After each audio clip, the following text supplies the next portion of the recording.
Hello everyone, I am the Creep's Cabin. I know you use this video to fall asleep, so before that, like the video and subscribe to the channel. Also, where are you from? And what time are you watching? Now get comfortable and relax.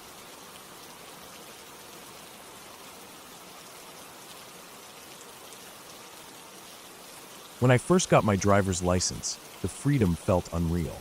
My friends and I would drive around for hours, exploring back roads, stopping at gas stations just to buy a single bottle of soda, and talking about anything and everything. We lived in a rural area, where old houses and abandoned barns were scattered among thick patches of trees. It was only a matter of time before we started looking for places that had a little more mystery to them. One of my friends, Matt, always told stories about the house he used to live in before moving to our school district. According to him, it was an old Civil War-era house, and supposedly haunted. He said that the ghost of a woman who had hung herself after her lover died in battle could sometimes be seen on the balcony at night. It was the kind of story you hear and dismiss as exaggerated childhood memories. But still, it was just creepy enough to stick with me. After a few weeks of hearing about it, my friends and I decided we had to check it out.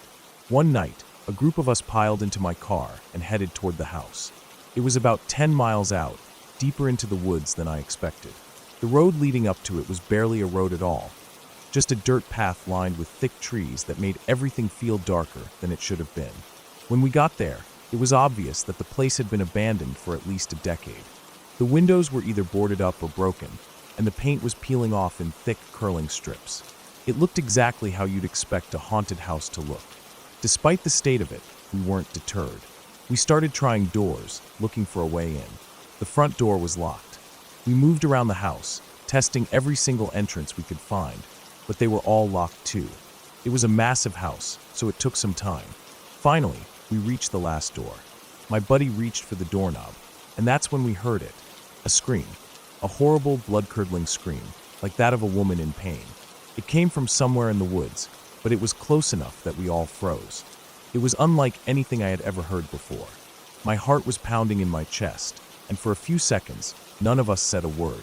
Then, just as quickly as it had started, the night fell silent again. We tried to rationalize it. A fox, maybe. They make weird noises sometimes. It was probably just an animal. We left without getting inside that night, but the experience stuck with us. A week later, Matt told us he knew where to find a key. That was all we needed to hear. We went back. With the key in hand, we let ourselves in. The air inside was thick, stale, and smelled like old wood and dust. The floors creaked under every step. It was mostly empty, just a few forgotten pieces of furniture and a kitchen full of empty, rusting cans. Probably raccoons. Nothing creepy. We made our way upstairs, and that's where we found something strange. A dead raccoon mutilated. Its body had been torn apart in a way that didn't seem natural. The sight made my stomach turn, but we pushed past it. In the way that only teenage boys can, we ignored the obvious warning signs and stayed upstairs. I was the only one in the group who actually believed in the paranormal, so I decided to try communicating, just to see if anything would happen. We stayed up there for about 30 minutes, joking, looking around, waiting for something to happen. Nothing did, until Sam suddenly freaked out. He grabbed the side of his neck, his face going pale. When we asked what was wrong, he swore that something had scratched him. At first, we thought he was messing with us, but when we looked closer, there were 3 long, red marks running down the side of his neck. The next day at school, the scratches were still there. They looked worse, raised and irritated, like they had been made with something sharp. We weren't done with the house yet. The following weekend, we went back. When we pulled into the driveway, we immediately noticed something different. On the garage door window, there was a large water stain. At first, it didn't seem strange, but when we got closer, we realized that it was in the perfect shape of a skull. I took a picture of it. When I looked at the image later, I noticed something else. In the reflection, there was a shadowy shape near the door. It looked like a hand, a claw, reaching for the doorknob. That was enough to send a chill down my spine. The final time we went back, we were planning a prank. We had a doll that we dressed up in a jacket and hat, and we planned to put it in the barn to scare one of our other friends. We stood it up in a chair and left, fully expecting to come back the next night and get a good laugh out of it. But when we returned, the doll was gone. The jacket and hat were still there. The chair was still there, but the doll itself was missing. We searched everywhere. It wasn't on the ground. It wasn't in any of the stalls. It was just gone. That was the last time we ever went back. The feeling that something wasn't right had been there from the beginning, but this was different. It wasn't just a creepy house anymore. Something had been in there with us. Something had touched Sam. Something had taken the doll. It wasn't ghosts.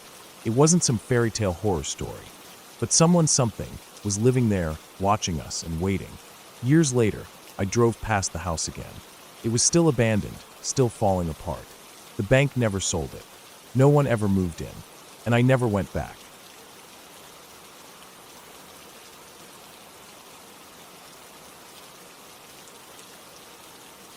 I was about 3 miles into my usual 5-mile loop, the sun still hanging high enough to keep the pavement warm beneath my feet. The road I was on wasn't isolated. Cars passed every minute or so, their engines humming as they rushed past on their way to wherever they were going. I had my iPod playing, earbuds snug in my ears, and my breathing had settled into a steady rhythm. I'd run this loop so many times that I could measure my progress just by the landmarks. I was running along a particularly long stretch of road, a slight incline ahead. That's when I noticed the white van.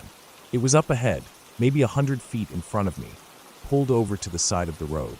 There was nothing unusual about a van being parked, but something about the way it was just sitting there set off something deep in my gut. I kept running, watching it out of the corner of my eye as I got closer. Then, without any hesitation, I crossed to the other side of the road. I didn't think about it much, just let my legs carry me over as if I were avoiding an obstacle. I glanced at the van again, expecting to see a driver stepping out or maybe someone looking at their phone. But no one got out. The windows were tinted, too dark for me to see inside. I kept my pace steady, running past it without looking directly at it, just feeling it there beside me looming. I had that odd feeling, like when you know someone's staring at you even when you can't see them. My heartbeat picked up a little, but I told myself I was being paranoid. Then, just as I passed, the van's engine rumbled to life. I didn't turn around, but I could hear it pulling onto the road behind me. The sound of tires crunching gravel, the engine revving slightly as it moved. I kept running, my mind now hyper-aware of everything. The cars passing on the opposite side of the road, the weight of my phone in my pocket, the earbuds in my ears that suddenly felt like a mistake. The van didn't speed past me like any other vehicle would.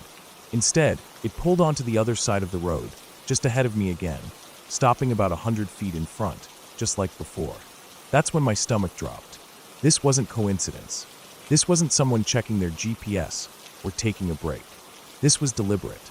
I felt my body react before my brain fully processed it. Without hesitation, I veered back across the road. My feet pounded against the pavement harder now, my breath quicker, my arms tensed at my sides. I didn't sprint, not yet, but I was hyper-aware of the distance between me and the van. And then again, the van pulled out, smoothly gliding back onto the road, rolling ahead of me once more. This time, it crossed to my side and stopped. The exact same pattern. That was when the fear fully settled in. I stopped running, just came to a full stop right there on the pavement, my chest heaving. My hand went to my pocket out of instinct, gripping my phone. My thumb hovered over the screen, but I didn't unlock it yet. My other hand clenched into a fist, my fingers digging into my palm. I stood there, staring at the van. It sat there, facing forward, unmoving. No door opened. No window rolled down. Every nerve in my body was screaming. My fight or flight response had been triggered in a way I hadn't felt before. Not like this. I was in the middle of a long stretch of road. There were no houses nearby, just fields and trees. The nearest intersection was another quarter-mile up. If I ran, the van could easily cut me off before I got there. I needed something. My eyes scanned the ground, searching, and that's when I saw it, a rock decent-sized, sitting near the shoulder of the road. Without thinking, I bent down and grabbed it, feeling the weight of it in my palm. Not huge, but solid enough. Enough to break a window if I had to. I adjusted my grip and squared my shoulders, my legs tense, every muscle in my body on high alert. My breath slowed. I didn't run. I didn't move forward or backward. I just stood there, gripping the rock, staring at the van. The standoff lasted minutes, but it felt longer. The world seemed quieter somehow. The passing cars, the distant rustling of trees, the faint chirping of insects, it all faded into the background. Then finally the van moved. Not abruptly, not with any rush, It simply pulled out onto the road again, rolling forward at a slow, deliberate pace. I kept my eyes on it, watching as it disappeared over the small incline ahead. I didn't let myself move until it was completely gone from sight. My breath came back all at once. I loosened my grip on the rock, feeling how tightly I had been holding it. My palm ached, my fingers stiff. But I didn't drop it. Not yet. I started walking. I took out my earbuds, shoving them into my pocket. My iPod was still playing, the faint sound of music humming from the tangled chords, but I ignored it. I kept my head up, my shoulders straight, scanning my surroundings with every step. I walked the rest of the way home like that, listening, watching, my heart still beating too fast. By the time I made it back, the sky had darkened slightly, the sun dipping lower. I locked the door behind me, stood there in my own house, and exhaled. And then, only then, did I let the rock slip from my hand.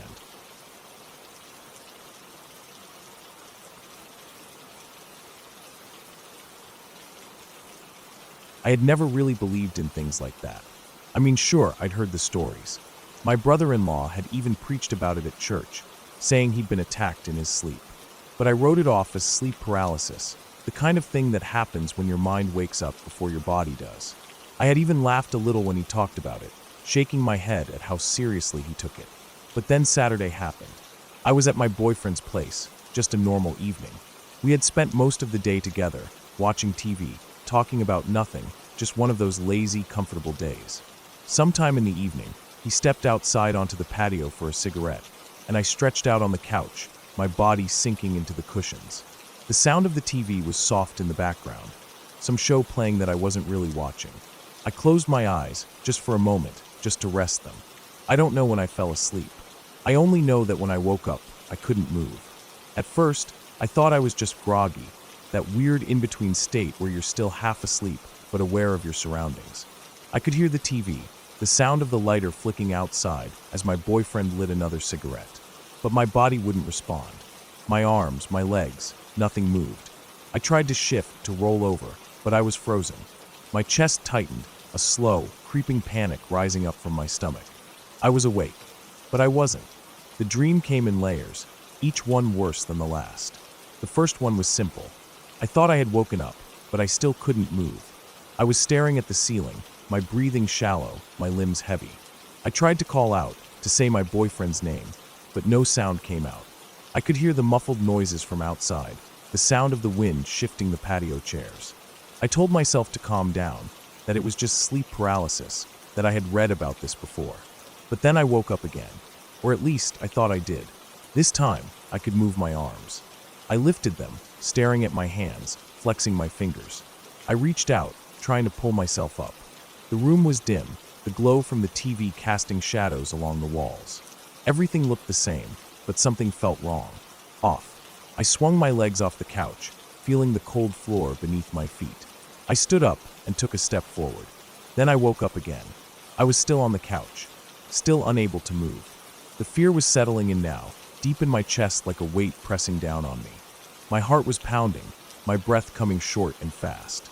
I tried to move my arms again, but this time, they wouldn't respond. It was as if my body was slowly shutting down, piece by piece. I told myself I was dreaming, that I had to wake up for real this time. I fought it. I tried to force myself awake, to scream, to do something. My fingers twitched, but that was all. And then the last dream started. I was still on the couch, but now I could move my torso. I pushed myself up, twisting my body so that I half fell off the couch, my arms dangling toward the floor. My boyfriend was coming in from outside, his silhouette dark against the glow of the porch light. Relief flooded through me. I tried to call out, to tell him I needed help, that I couldn't move. My voice came out weak, barely more than a whisper. He stepped closer. He was standing over me now. And then his face started to change. It was slow at first, subtle. His features twisted, blurred, as if something was shifting beneath his skin. His mouth curled into something that wasn't a smile, but wasn't anything else, either. His eyes darkened, hollowed, stretched into something that wasn't his. My stomach dropped. My body locked up. I couldn't move at all anymore, not even my torso. My breath caught in my throat, the fear so overwhelming that I couldn't even think. Then I woke up. For real this time. I was gasping, my body drenched in sweat. My heart was hammering so hard I thought it might break through my ribs. My throat was raw like I had been screaming, but I hadn't made a sound. I sat up so fast that my vision blurred, my head spinning. The room was the same as before. The TV still hummed in the background. The patio door was still open, the smell of cigarette smoke drifting inside. My boyfriend walked in, his face normal, his expression concerned.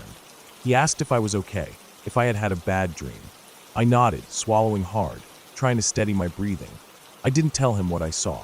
I didn't tell him that, in those dreams, I had been so sure I was awake, that I had thought I had escaped, only to be dragged back in, over and over again. That when I saw him standing over me, I had believed, truly believed, that something had gone wrong, that something had taken him, twisted him into something else. I didn't say any of that, but I did know one thing. I had laughed at my brother-in-law's story. I had dismissed it, mocked it, and something had made sure I wouldn't do that again.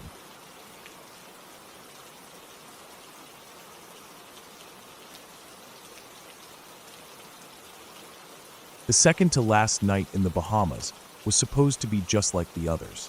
My friend and I had been careful, but we also wanted to have fun. We were two young women on a trip together, enjoying a break from reality. Atlantis was full of people just like us. Tourists looking for an escape, a little adventure, maybe some excitement. We had gone to this nightclub before. It was on the upper level of a casino, filled with tourists, music pounding so loud you could feel the bass in your chest. The drinks were expensive, the people friendly, and the night had a way of stretching on longer than expected. The first few nights we had danced, laughed, and had a few drinks, always staying together and watching out for each other. Nothing had gone wrong. That night started the same. We had a few drinks, took a couple of shots, let ourselves get caught up in the music. After a while, we met two guys. That wasn't unusual. People came here to meet others. My friend was single and interested, so she focused on the guy she had been talking to. I wasn't single, and I wasn't interested, so after some small talk, I stepped away. The guy I had been talking to didn't seem too invested, and I figured he could find someone else who was interested in him. I went outside the club, though I was still inside the casino, and sat down on a bench. The air was thick with smoke, and the distant hum of slot machines. The music from the club still echoed through the hallway, muffled but persistent. I checked my phone, scrolled through some messages, and waited for my friend to be ready to leave. That was when he showed up. I hadn't seen him before. He wasn't one of the guys we had been talking to, and he hadn't been near us earlier in the night. He came up to me quickly, without hesitation, as if he had been watching and waiting for the right moment. He grabbed my hand. His grip was firm but not aggressive, like he had done this before, like he knew exactly how much pressure to apply to make it seem casual instead of alarming. He smiled like we were already friends, like I had been expecting him. "Let me buy you a drink." I pulled my hand back, already shaking my head. I wasn't interested, and I didn't want a drink. Drinks here were expensive. I didn't want him to waste his money on me when I wasn't going to stick around and talk to him. I started to give my usual polite rejection, but before I could finish, he was already moving. "Oh, it's okay," he said, and then he reached over, grabbed a drink off the bar, and put it in my hand. Then he was gone. It happened too fast. He hadn't waited for me to agree or disagree, hadn't asked me what I wanted. He had already picked the drink, already decided. It wasn't like when a guy at a bar orders 2 drinks and hands you one. He had plucked this drink from the bar, like he had planned this exact moment. I looked at it. It was dark, some kind of liquor mixed with something else. My stomach twisted. I turned to the bartender, the one who had been serving us all night. He had been friendly earlier, nodding at us when we came up to order, remembering what we liked. I held up the glass. "What's in this?" He stared at me. His expression was blank, flat in a way that made my skin crawl. "I don't know," he said. "I didn't make that." Something inside me snapped into focus. I set the drink down. I didn't think. I just acted. I stood up and walked straight back into the club, pushing through the crowd. The music was too loud, the bodies pressed too close, but I found my friend. She was still dancing, laughing with the guy she had been talking to. I grabbed her arm. She turned, startled. "We need to go." She hesitated, confused. She didn't understand. She hadn't seen what had happened. "I'm serious. Now." Something in my face must have convinced her, because she didn't argue. She pulled away from the guy, mumbled something to him, and then we were moving. We pushed through the crowd, out of the club, and into the casino. I didn't stop walking until we were back in our hotel room, the door locked behind us. Only then did I tell her what had happened. She was quiet for a long time. Then she reached out and squeezed my arm. "Good call," she said. Neither of us slept well that night. The next morning, we went down to the lobby for breakfast. The casino was quieter during the day, the energy calmer. I glanced around, looking at the people moving through the space. Tourists, hotel staff, gamblers. I wondered if the guy from last night was still here, if he had moved on to someone else, or if he had been watching us the whole time. I thought about the drink. What had been in it? Would I have blacked out? Would I have woken up somewhere I didn't recognize? Would I have woken up at all? The possibilities were endless. That was what scared me the most. Nothing happened, but it could have, and that was enough to make me never want to go back.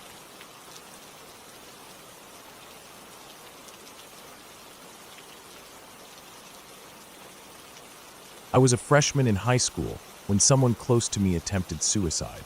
I was mature enough to understand what had happened, but that didn't make it any less disturbing. The weight of it stayed with me, a dull pressure in the back of my mind, lingering in moments of silence, creeping into my thoughts when I least expected it. It was something that sat with me, quiet and heavy, never fully leaving. Not long after, I got a job at a retail shop in a large sixth-floor mall. The store was on the bottom floor, tucked near the center, facing the open space that stretched up through all 6 levels. The job itself was nothing special. I worked the register, helped customers, and rearranged merchandise. It was routine, a way to pass time and earn some money, and most days blurred together in a mix of small talk and repetition. That day started out like any other. The mall was steady, not too busy, not too empty. A low hum of voices, footsteps, and background music filled the air. I had been assigned to work on the window displays that faced the open center of the mall. It was a tedious task, but I didn't mind. It gave me something to focus on, something to keep my hands busy while my thoughts drifted. I was adjusting a mannequin, carefully positioning it just right, when I heard it. A loud bang. It was sharp, sudden, and for a split second, my mind rationalized it. The mall had a lot of metal signs and displays. Maybe something had fallen over. It wasn't uncommon to hear loud noises like that from across the floors. But then came the screams. It was instant.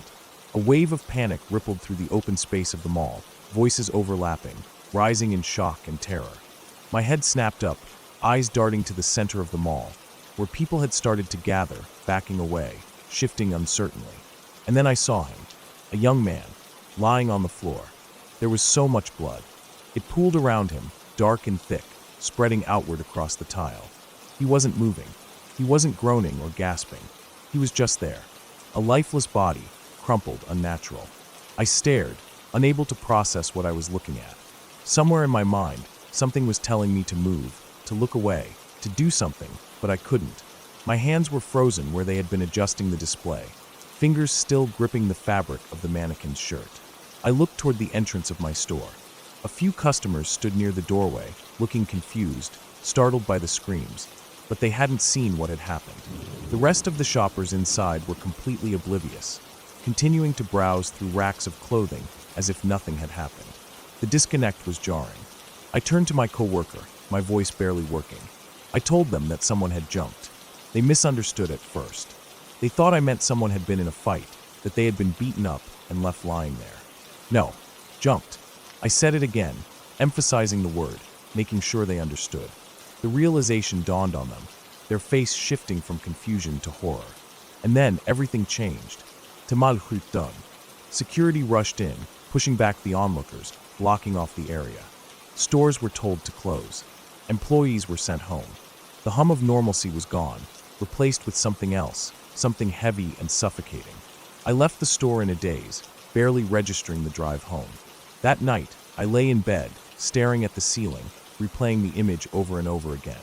The body, the blood, the way people had screamed, the way others had kept going, unaware. Over the next few days, more details surfaced. It had started as an argument between a couple on the top floor. No one knew exactly what was said, what had pushed him to sit on the railing and linger there. People had noticed him, had started to watch. Security had been alerted. And then he jumped. Even knowing the details, it didn't feel real. I knew suicide was common. I knew people did this all the time, in different places, for different reasons. but knowing didn't make it any less shocking. I thought about him, who he was, what had been going through his mind in those last moments. Had he hesitated? Had he changed his mind in the split second before? Had he felt regret the instant his feet left the railing? I would never know. And that was what stayed with me. Not just the image of his body, or the blood, or the screams, but the uncertainty. The silence of those final seconds stretched out into something endless, something I could never understand. Even now, years later, the memory drifts back sometimes. A moment, a flash, a feeling that never quite fades.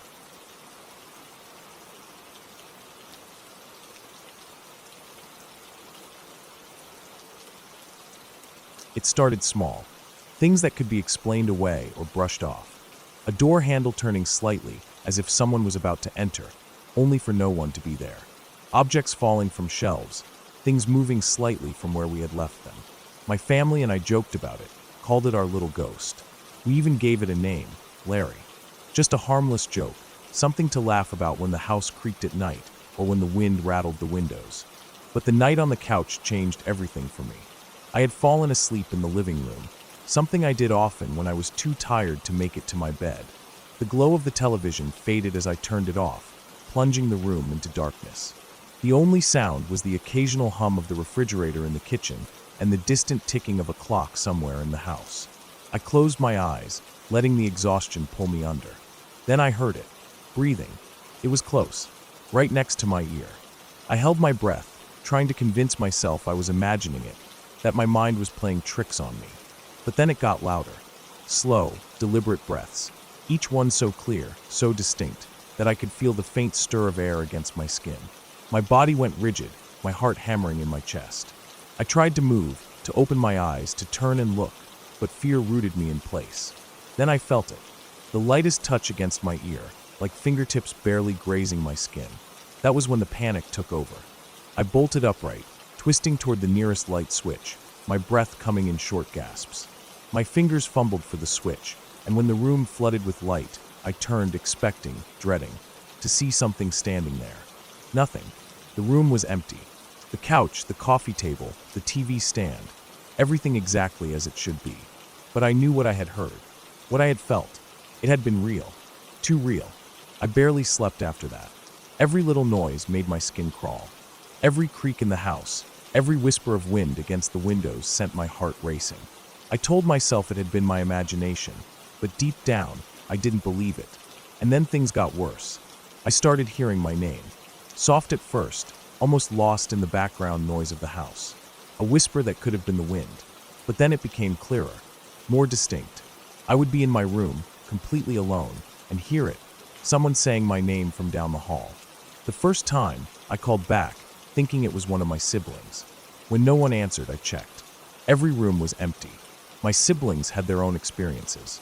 They never wanted to talk about it much, but I could tell by the way they acted at night, the way they hesitated before turning off the lights, the way they glanced toward their doors before shutting them, that they had seen things too. My younger brother finally admitted that he had woken up one night to see something standing in the corner of his room, watching him. He refused to describe it, just shook his head and said he didn't want to think about it. There was no logical explanation. No drafts, no loose floorboards, no tricks of the light. But we never found answers. The strange things just kept happening, small disturbances that chipped away at our sense of security. We never felt alone in that house, even when we knew no one else was home. A year passed, and then we left for a family vacation. A week away from the house, from the uneasy feeling that had settled into all of us. We didn't talk about it much. Maybe we thought if we ignored it, it would stop. But then came the call. Our house had burned down. We rushed back, expecting to see the blackened skeleton of our home, to sift through the ruins, trying to salvage anything that might have survived. But when we arrived, even the sight of the charred remains couldn't prepare us for the emptiness, the unnatural stillness of it all. The fire had gutted everything. Our belongings, our memories, reduced to ashes. The fire inspector couldn't explain it. There were no faulty wires, no obvious cause. He told us it was a weird case, something he couldn't quite wrap his head around. He didn't say it outright, but I could tell he was baffled, that something about it didn't sit right with him. I don't know what happened that night. I don't know what caused the fire, if it was something explainable, or if it was something we'll never understand. But part of me wonders if whatever had been in that house, whatever had whispered my name, breathed against my ear, stood in the dark corners of my siblings' rooms, had finally had enough. And maybe, just maybe, the house burning down was its way of making sure we never came back.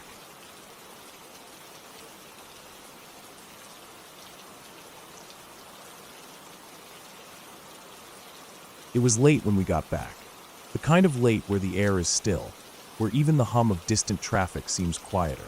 My old girlfriend and I had spent the evening out, nothing unusual, and we were driving back toward my parents' house when we saw the flashing lights. A strip of police tape stretched across the street just past my turn, cutting off the road, with officers and fire trucks scattered around. The blue and red lights pulsed off the pavement, off the windows of houses, off the blank faces of the few people standing outside their homes watching. Something had happened, but we didn't stop to ask. I turned the car down my street, pulling into the driveway. The house was quiet when we stepped inside, the kind of quiet that presses down after a long day. My parents had already gone to bed. She was staying over that night, but like always, we had to sleep in separate rooms. I took the couch downstairs, giving her my bedroom upstairs. It was routine. She was tired, I was tired. There was nothing remarkable about any of it. I remember lying on the couch, staring up at the ceiling in the dim glow of the streetlight filtering through the window. I wasn't quite asleep yet, just hovering in that space between wakefulness and dreams. The house settled around me, the faint creaks of wood shifting in the cool night. Somewhere upstairs, I heard her moving around, the quiet shuffle of someone getting comfortable before sleep. Then silence. I don't know how much time passed before I heard the yell. It was sharp, angry, my name, loud and sudden, cutting through the quiet. My body jolted awake, just as a heavy thud followed, something solid hitting the floor.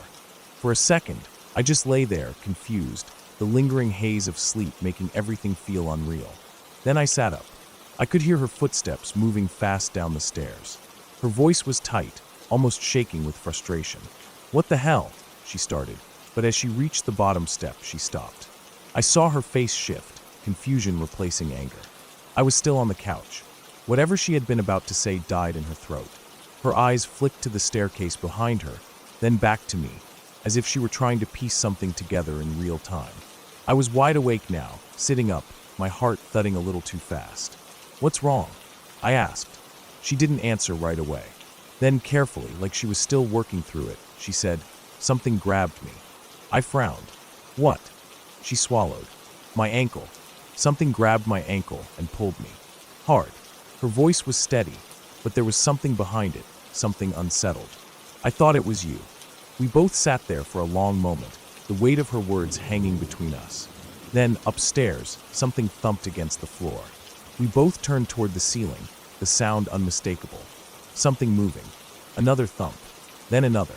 Slow, deliberate. We stared at each other. Neither of us moved. The sound continued, steady, rhythmic. It wasn't the settling of an old house. It wasn't the wind. It was movement, something shifting inside my room. The same room she had just come running from. I forced myself to stand. The air felt thick, heavy in my lungs. She stayed close behind me as I walked toward the stairs, every step feeling like it took too long, stretching out between the beats of my heart. The stairs creaked under my weight, each one an unnatural echo in the silent house. When I reached the door to my bedroom, I hesitated. The air in the hallway felt still, unmoving. My hand hovered over the doorknob. I wasn't sure why I was so hesitant. This was my room, my space. But something felt wrong, some deep, primal instinct screaming at me to turn back. I ignored it. I pushed the door open. The room was dark, just the faint glow from the streetlights outside casting slanted lines across the walls. But something was off. The bed was crooked, not just slightly askew, not like someone had sat on it too hard and shifted it. It was angled against the box spring, as if it had been shoved violently out of place. The sheets were a mess, tangled and hanging off the side, like someone had been fighting against them. My desk chair was on its side. Papers had been knocked off my desk, scattered across the floor. I stepped inside, my pulse hammering in my ears. She stayed in the doorway, her breath coming unevenly. "I didn't touch anything," she whispered. "I got out of bed as soon as—" She stopped, shaking her head. Something had happened here. I took another slow step into the room. The air felt thick, charged, like the hum in the air before a thunderstorm. I could feel it against my skin, pressing in. Then, suddenly, the silence was too much. I turned back toward her. "Come on," I said. "Let's go downstairs." She didn't argue. We sat on the couch for a long time after that, neither of us speaking much. The noises from upstairs didn't stop right away. We heard them, the occasional thud, the faint creak of shifting weight. But we didn't go back. At some point, exhaustion won out. She stayed on the couch with me, curled up under a blanket, her body tense even as she drifted into uneasy sleep. I stayed awake for a long time after, listening, waiting. The next morning, the house felt normal again. The light filtered through the windows, warm and golden, chasing away the weight of the night before. My room, though still a mess, looked ordinary. Just furniture, just things. Nothing had moved. It should have felt ridiculous. It should have been easy to laugh off. But when we talked to the neighbors later that day, we learned what had happened. The police tape, the flashing lights from the night before, it wasn't just an accident. An older man, a delivery driver, had gone off the road just beyond my street. He had lost control, missed the turn, and his car had gone down the embankment. He hadn't made it. Something about that stuck with me. We hadn't known any of that last night. We hadn't even thought about it. But something had been in that room. Something had moved my bed, yanked her ankle, made its presence known. I don't know what to believe. Maybe it was just one of those nights, one of those strange, eerie coincidences that don't mean anything at all. Or maybe, for a few brief moments, whatever energy still lingered from that crash, the frustration, the fear, the final moments of a man alone on a dark road, had bled into the quiet of my house, just long enough to be felt. Either way, I never slept in that room the same way again.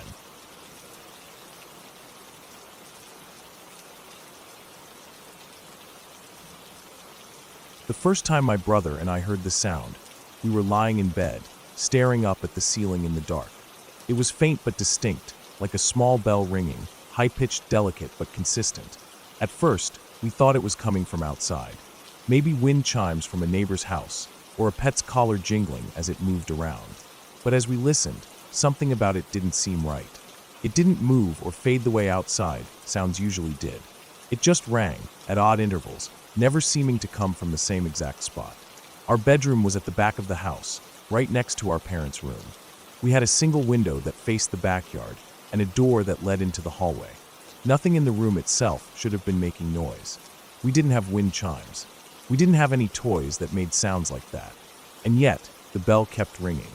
That first night, my brother and I didn't say anything. We just listened, occasionally glancing at each other in the dark, both waiting for it to stop. After a while, we fell asleep. The next morning, we mentioned it to our mom. She gave us a distracted but didn't seem too interested.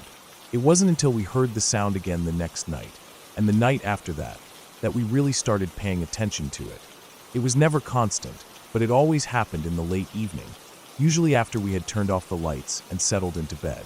The sound wasn't loud, it was just noticeable enough to make you stop and listen. It never seemed to come from the same direction. Some nights, it sounded like it was coming from near the window. Other times, it seemed to come from the ceiling, or even from inside the walls. One night, we opened the window, trying to see if the sound was coming from outside. Maybe a wind chime in the distance, or something metallic moving in the breeze. But as soon as we opened it, we realized something strange. The bell was still there, but nothing else. No outside noises at all. No wind, no crickets, no distant cars. Just the bell. We shut the window. By the end of the week, we had ruled out everything we could think of. It wasn't an alarm clock. It wasn't our parents' TV. It wasn't coming from the vents. It wasn't anything in our room. But it only ever happened in our room. If we stepped into the hallway, it stopped. If we went to the living room, nothing. The moment we came back, there it was. After a few nights of this, we finally convinced our mom to try listening for herself. That night, she came into our room, sat on my bed, and waited. It took a few minutes, but eventually the bell rang. She stiffened and looked around, confused. My dad, sitting in their bedroom next door, heard nothing. We decided to test it again, this time switching places. My mom went back to her room, and my dad came to ours. The bell rang again, but this time he didn't hear it. The only ones who ever heard the sound were my brother, my mom, and me. At this point, my mom was just as unnerved as we were. She checked everything, our window, the walls, even the attic hatch in the ceiling. Nothing. She went outside with us the next day, where we banged on anything metal we could find, fences, pipes, the mailbox, trying to match the sound. None of them were quite right. By now, we were starting to dread bedtime. The sound was never aggressive, never threatening, but it was constant. The more we noticed it, the harder it was to ignore. Sometimes it would ring just once or twice in a night. Other times, it would chime repeatedly, as if someone were shaking a tiny bell just out of reach. One night, I tried an experiment. I pressed my hands over my ears and lay still. I could still hear it. Not through my hands, but somewhere deeper, like a memory of a sound instead of the sound itself. I don't remember exactly how long it lasted. A few weeks, maybe a month. But at some point, it stopped. One night, we went to bed, expecting to hear it, but it never came. The next night, nothing. And the next. We never figured out what caused it. We tried thinking back, seeing if anything in our routine had changed, if something had been removed from the house, if the weather had shifted. But there was nothing. The bell had simply stopped as mysteriously as it had started. Years later, we still talk about it. My mom remembers it just as clearly as we do. My dad still insists he never heard anything. We've moved houses since then, but sometimes, when I'm lying in bed late at night, in the perfect silence, I'll find myself waiting, just in case.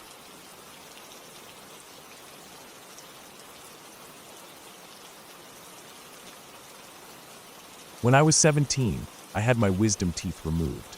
It was supposed to be a routine procedure, something millions of people went through, but for some reason, I had a deep unease about it. I had never been put under general anesthesia before, and the idea of losing complete control, of being unconscious while strangers worked on me, made my stomach tighten. I told myself it was normal to feel nervous, that everyone got a little anxious before surgery, but something about it felt different. It wasn't just nerves. It was something else. The morning of the surgery, I sat in the car with my mom as she drove me to the oral surgeon's office. The sky was pale gray, and the roads were still wet from the rain the night before. Everything outside looked dull and washed out, like the world was drained of color. The drive was quiet. My mom made a few comments here and there. Something about making sure I took my pain meds on schedule, something about what I wanted to eat when I got home, but I only gave short answers. My mind was too preoccupied, my stomach twisting the closer we got to the office. By the time we pulled into the parking lot, my hands were cold and clammy. I wiped them on my jeans and took a deep breath before stepping out of the car. The office looked normal, plain brick building, small windows, a few potted plants by the entrance, but something about it made my skin crawl.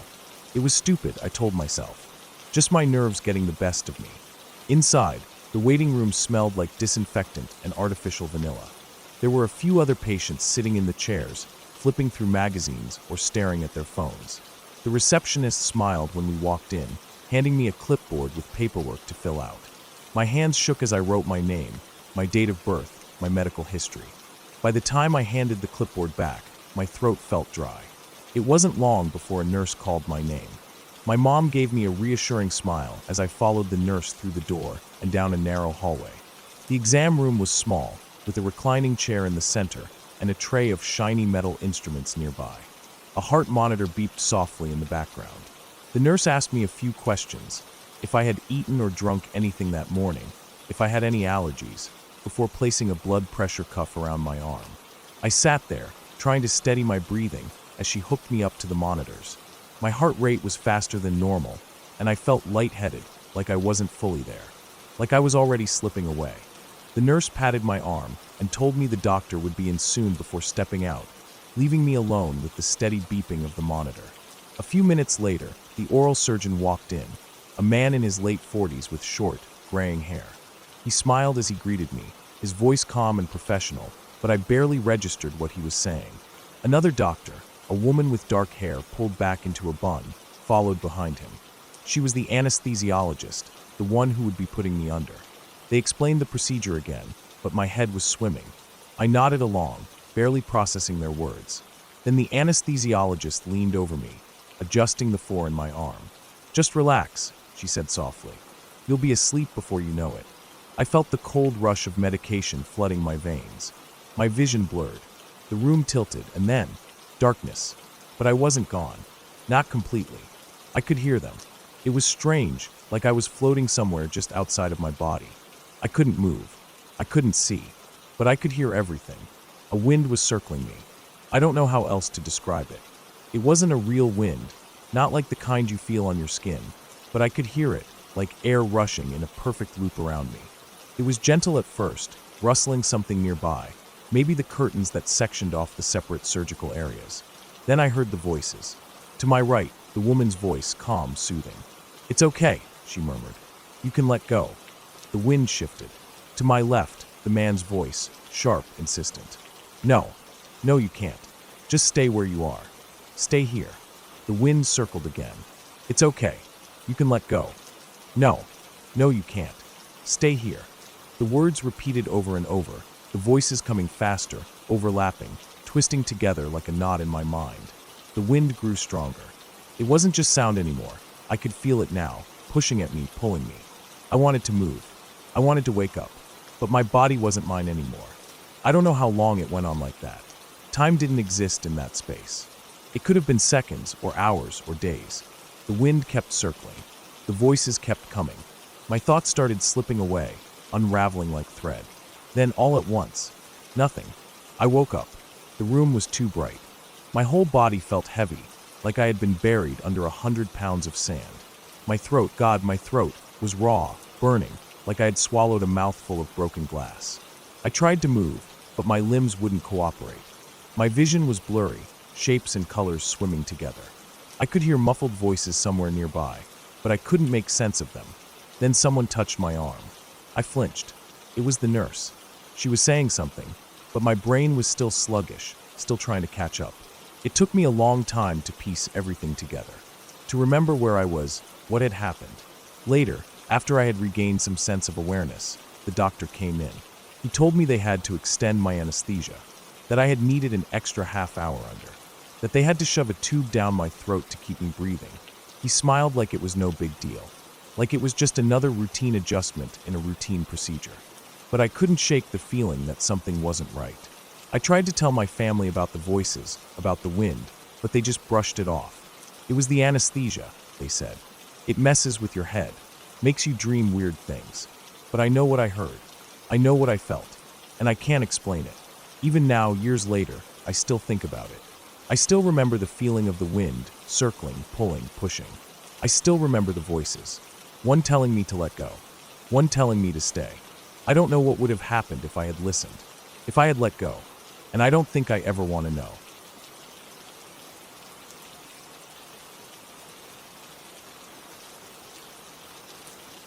Three or 4 years ago, on New Year's, my family decided they would travel to our state capital for a few days, from January 1st to January 4th.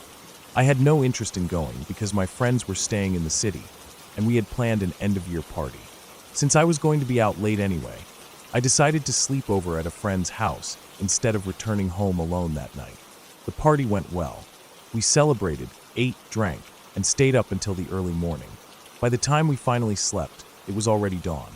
The first day of the year started late for us. We woke up in the afternoon, sluggish and still recovering from the night before. Around the time we managed to gather ourselves, my friend's phone rang. It was my parents checking in on me since I didn't have my phone anymore. It had been stolen a week prior. I told them I was fine, just tired from the party, and they didn't have much else to say. About an hour later, my friend's phone rang again. I saw him pick it up, expecting it to be my parents again. He answered with a confused hello, before frowning at the screen and hanging up. He stared at his phone for a few seconds before looking at me. "You said all your family is traveling, right?" "Yeah, I just got a call from your home phone, but I didn't hear anything." I took the phone from him and looked at the call log. The last incoming call was indeed from my house phone. That shouldn't have been possible. No one was home. My family was miles away in another city. There shouldn't have been anyone there to make that call. At first, I told myself it was probably a glitch, maybe some weird call routing issue, but the thought of it kept gnawing at the back of my mind. The whole rest of the evening, I couldn't stop thinking about it. Who called from my home phone? Was someone there? It didn't make sense. By the time the party was over, it was past 1 a.m. My friends offered me a ride back home, and I accepted, but as we got closer to my apartment building, an uneasy feeling settled over me. It was the kind of nervousness that makes you overthink every little sound and movement around you. As we pulled up to my building, I found myself thinking over and over, please be a thief, not a ghost. It wasn't the kind of thought that comforted me, but at least a person could be explained. Something supernatural? That was worse. I took the elevator up to my floor. The hallway was quiet, and my door looked just as I had left it. No signs of forced entry, no sounds coming from inside. I took a deep breath and unlocked the door. The apartment was dark and silent. I stepped inside, shutting the door behind me and locking it immediately. I stood there for a moment, just listening. Nothing.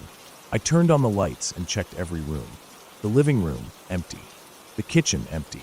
The bedrooms, empty. The bathroom, empty. No signs of anything out of place. I sighed in relief. Maybe I was overreacting. Maybe it really had been some kind of phone glitch. I tried to put it out of my mind. My parents' bedroom had the biggest bed in the apartment, so I decided to sleep there. I turned on the TV, figuring that some background noise would help settle my nerves. I told myself I wasn't scared, that I was just being paranoid, but there was a lingering tension in my chest. Something about the situation still felt off. As I lay there watching TV, something caught my attention from the corner of my eye. A light. I turned my head toward the computer room. The door was slightly open, and the glow of a light spilled from inside. My stomach twisted. I was certain I hadn't turned on that light. I hadn't even gone in there. I hesitated. My pulse pounded in my ears. Slowly, I sat up, my eyes fixed on the doorway. If someone was in there, they hadn't made a sound. I forced myself to move, to get up and walk toward the room. My footsteps felt too loud on the floor. When I reached the doorway, I took a breath and pushed the door open. The light was on, but the room was empty. The desk, the chair, the shelves, nothing was disturbed. The computer was off. The only thing glowing was the ceiling light. I turned it off and stepped back, rubbing my arms to shake the unease. That was when I noticed the sky. The sun was rising. It was already 6 a.m. Somehow, despite the tension, despite the way my brain had been screaming at me not to sleep, I had passed the entire night in a haze, unable to fully relax, but too exhausted to stay completely awake. I walked back to the bedroom, feeling drained. The night had been restless, my subconscious refusing to let me fully let my guard down. Maybe deep down, I knew something was wrong. Maybe that was why I hadn't been able to sleep properly. But now, with the sun rising, with daylight filtering through the windows, the fear started to fade. I lay back down, staring at the ceiling. The apartment was silent again. The TV still flickered in the background, playing something I wasn't paying attention to. I forced my eyes shut and took slow breaths. Finally, after hours of unease, my body gave in, and I slept. The next day, in the light of morning, everything felt normal again. The apartment was just an apartment. There was no eerie feeling lingering in the air. No strange phone calls. No unexplained noises. It was just another day. I checked the call log again, just to be sure. The last call received was still from my house phone. There was no explanation for it, but I chose to let it go. My family returned a few days later, and I never told them about what happened.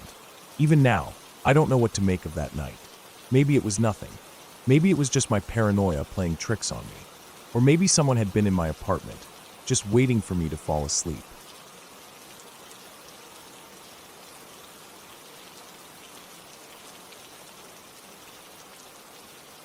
I used to love staying at my grandma's house.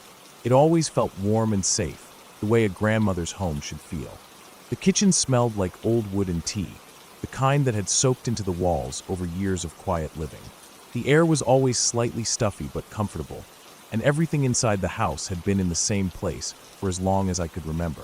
The furniture was old, the carpets were soft from decades of wear, and the walls were lined with framed photographs, black and white ones, faded color ones, and a few that were just slightly crooked, no matter how often they were adjusted. But there was something else, something that only happened when I stayed the night. It wasn't something loud or dramatic. It wasn't something I could even explain to my friends without it sounding ridiculous. It was just my grandma doing something strange in the early hours of the morning. The first time I noticed it, I must have been about 10 years old.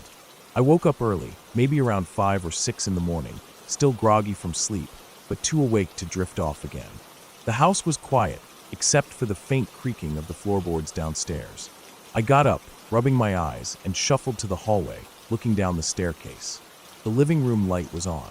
I crept down the stairs, my bare feet pressing against the cold wooden steps, and peeked around the corner. There she was, standing by the far wall, slowly moving her hands along it. I blinked, trying to wake up fully, and then I realized what she was doing.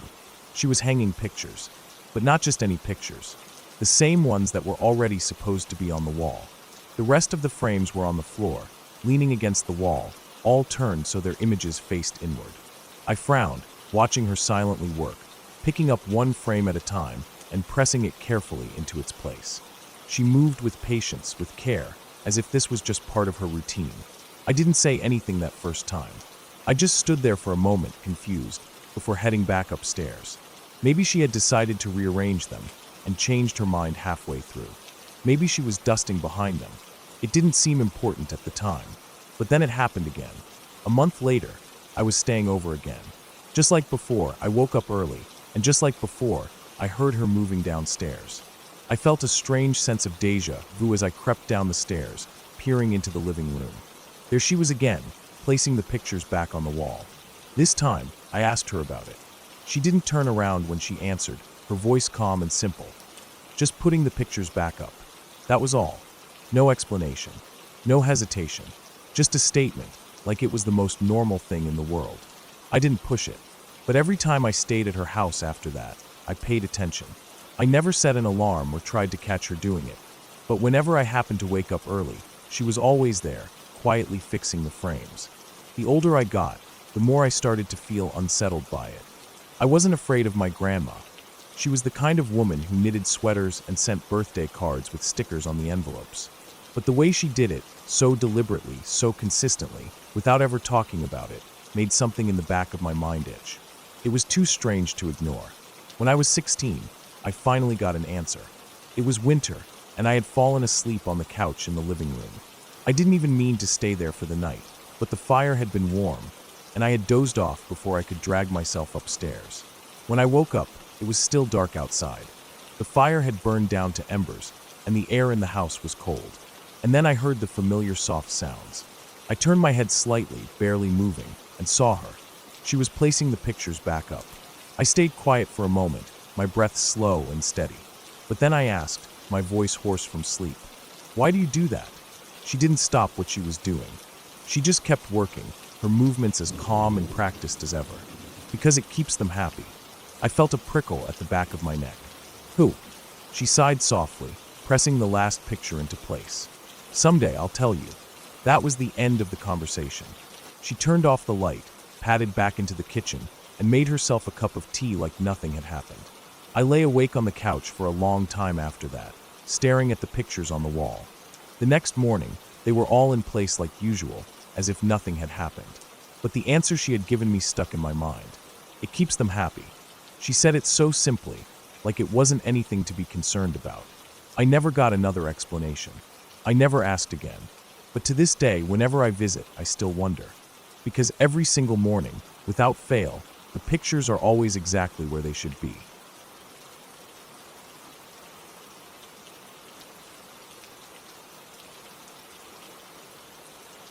I was 6 years old when this happened, but I still remember it clearly, the way you remember things that shook you to your core.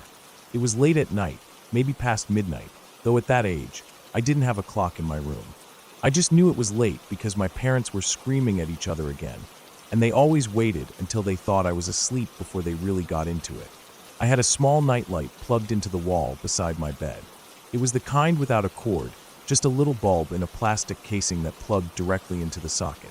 Every night, I would look at that light before I closed my eyes, letting its soft glow comfort me when the yelling got too loud. Some nights, I'd pull my blanket up over my head and pretend I was in a different place, somewhere quiet, somewhere safe.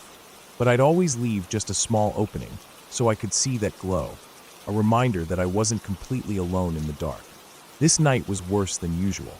The fighting was louder, angrier, full of threats and accusations I didn't understand at the time. I pulled my pillow over my head, but it didn't help. The words still made their way through the fabric, pressing into my skull, sinking into my stomach. I turned onto my side and stared at the nightlight. Its glow made me feel safe, like it had done every night before. My eyelids grew heavy, and I felt myself start to drift off, letting exhaustion take me away from the chaos outside my door. Then the light went out. I opened my eyes immediately, my breath catching in my throat. My room was completely dark except for the dim glow coming from the hallway, light spilling through the crack beneath my door. I waited for my eyes to adjust, thinking maybe the bulb had just burned out. It had to be that. I didn't know much about how light bulbs worked, but I knew they didn't last forever. I sat up in bed and called for my mom, my voice barely above a whisper. The argument outside my door was still raging, and I knew she wouldn't hear me. I swallowed hard and looked at the nightlight again. Maybe I could fix it myself. Maybe if I just touched it or wiggled it, the light would come back on. Before I could move, it flickered back to life. For a moment, I felt relief. Then I saw the shadow. At first, I thought it was just a trick of the light, maybe something casting a weird reflection on the wall. But as I stared, I realized that wasn't the case. The shadow wasn't static. It moved, shifting and stretching like something was trying to take form. The shape wasn't human, not at first. It was just a dark mass with long, tangled strands extending outward, like the shadow of hair. I held my breath, my entire body frozen. The shape shifted again, its outline sharpening. It almost looked like a head, and then, just for a fraction of a second, it had a halo. I blinked, and it was gone. The room was quiet except for my breathing, shallow and rapid. The nightlight was still on, casting its usual glow, as if nothing had happened. My skin felt cold, like the air in the room had dropped several degrees in a matter of seconds. I needed to check the light. I needed to understand what had just happened. Slowly, I slipped out from under my covers and crept toward the nightlight. I reached out and turned it off. Then I turned it back on. Nothing. The light stayed steady. I unplugged it, then plugged it back in. Still nothing unusual. My hands were trembling, and I couldn't tell if it was from the cold or something else, something deeper, something I didn't want to name. I crawled back onto my bed, still watching the light. I reached out one last time, hesitating for only a second before my fingertips brushed the switch. Something touched me. Ice-cold fingertips met mine, just for a split second. The contact was light, barely there, but I felt it. My breath hitched, and before I could react, the nightlight flickered back on by itself. I pulled my hand back and curled under my blankets, so fast I nearly knocked my head against the headboard. I stayed there, my heart hammering, my body wrapped tight in the safety of my sheets. I waited, staring at the nightlight, but nothing else happened. The glow remained steady. No more shadows. No more movement. Just the soft light I had always known. The next morning, when I woke up, the nightlight was off. I didn't remember turning it off, but maybe I had in my panic. Or maybe it had turned itself off. I lay there for a long time, staring at it, unwilling to touch it again. I like to think it was my grandmother. She had passed away a few months before, and maybe, just maybe, she had been trying to comfort me in some way. Maybe that touch wasn't meant to scare me. Maybe it was meant to remind me I wasn't alone. But I never used that night light again.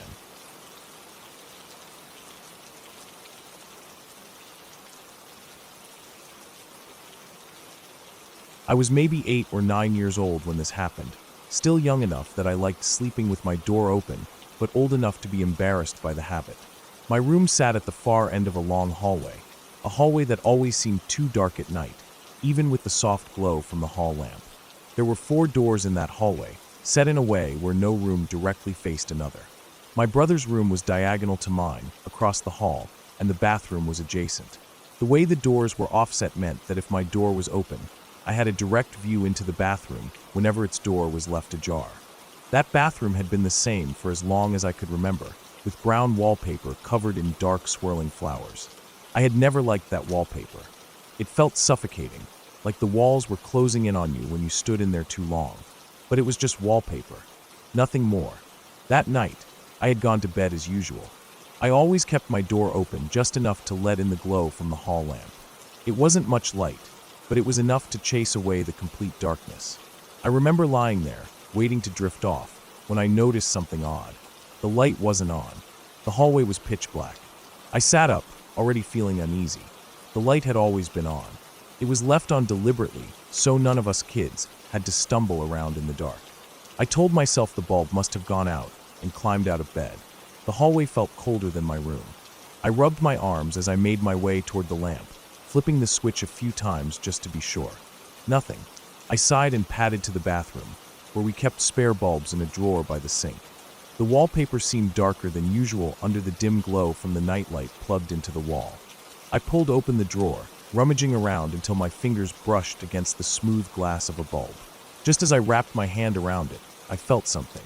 It was that sudden prickling sensation along the back of my neck, the kind you get when you're being watched. My hands froze in place, and I sucked in a breath, standing still and listening. The house was quiet, the way it always was late at night. My parents' room was at the other end of the hall, their door shut. My brother's room was diagonal from mine. I had left my bedroom door wide open. The doorway was directly behind me. Slowly, I turned my head, my eyes flicking to the reflection in the mirror above the sink. Nothing, just my own face staring back, half-shadowed in the dim light. I shook off the feeling, grabbed the bulb, and hurried back to the lamp, screwing in the new bulb and flipping the switch. Light flooded the hallway, slightly brighter than before. I told myself I was imagining things, that I was just unsettled from the lack of light. It was a reasonable explanation. The new bulb was just a different wattage. That was all. But the feeling of being watched hadn't completely gone away. I climbed back into bed, pulling the blanket up to my chin, forcing myself to close my eyes. But I couldn't shake the unease. Something still felt wrong. I opened my eyes, and my gaze drifted across the hall, straight into the open bathroom. And that's when I saw it. The face. At first, I thought it was a trick of the wallpaper. The swirls and floral designs had always looked strange in the dim light. But then the face shifted. Its features rearranged themselves, distorting and reforming into something more human-like. My breath caught in my throat, my body frozen as I watched. It wasn't just my imagination. The face was changing. It was becoming clearer, morphing in slow, deliberate movements until it settled into something almost cartoonish. A long, crooked nose, sunken eyes, a jagged mouth. It reminded me of the classic depiction of a witch, the kind you'd see in old storybooks. I couldn't move. My heart pounded so hard I could hear it in my ears. I told myself it was just my imagination, that I was seeing things because I was tired, because the wallpaper had always looked weird in the dark. But I couldn't look away. The face didn't disappear. It stayed, almost like it was staring right back at me. Then, as if to prove me wrong, it shifted again, the mouth stretching wider. I squeezed my eyes shut. I didn't want to see anymore. My hands gripped the blanket, so tightly my fingers ached. I wanted to scream for my parents, but I couldn't bring myself to make a sound. I lay there, paralyzed, listening to my own breathing, waiting for morning to come. I must have fallen asleep at some point, because the next thing I knew, sunlight was streaming through my window. The hallway was bright. Normal. The bathroom looked like it always did in the daytime. The face was gone. I told myself it had all been a bad dream, a trick of the light, and my own imagination running wild. But something still felt off. A few days later, we had the toilet replaced, followed by new tiles. The bathroom had been overdue for a remodel, my parents had said. They planned on redoing the wallpaper next. I didn't mention what I had seen. I didn't want to sound crazy, but the unease never fully left. A month later, the wallpaper was finally stripped away. I remember standing in the hallway, watching as the old, faded brown paper was peeled off in large sections. I expected to feel relief, but instead I felt something else, something heavier, because underneath that old wallpaper on the bare wall was a long, deep scratch. Not like a crack in the drywall or damage from old adhesive. It was deliberate, etched into the surface, about the length of my forearm. I stared at it, my stomach twisting, my mouth dry. My dad noticed it too, frowning as he ran his fingers over the mark. "Wonder how that got there," he muttered before painting over it. The new wallpaper was a pale blue with no patterns, just a solid color. I never saw the face again, but I never forgot it either. Even now, as an adult, I sometimes wonder about that night, about the strange feeling of being watched, about the way the face shifted, about the scratch hidden beneath the old wallpaper. Maybe it really had been my imagination. Maybe it had been nothing at all. Or maybe some things don't like being covered up.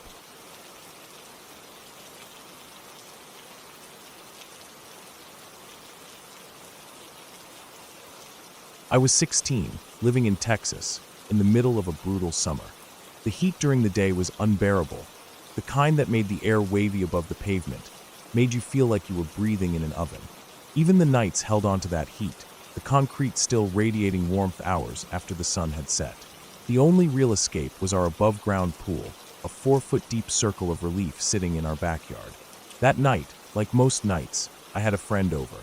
He was a year younger than me, and we had been hanging out all day, playing games, listening to music, doing whatever teenagers did to kill time in a town where there wasn't much to do.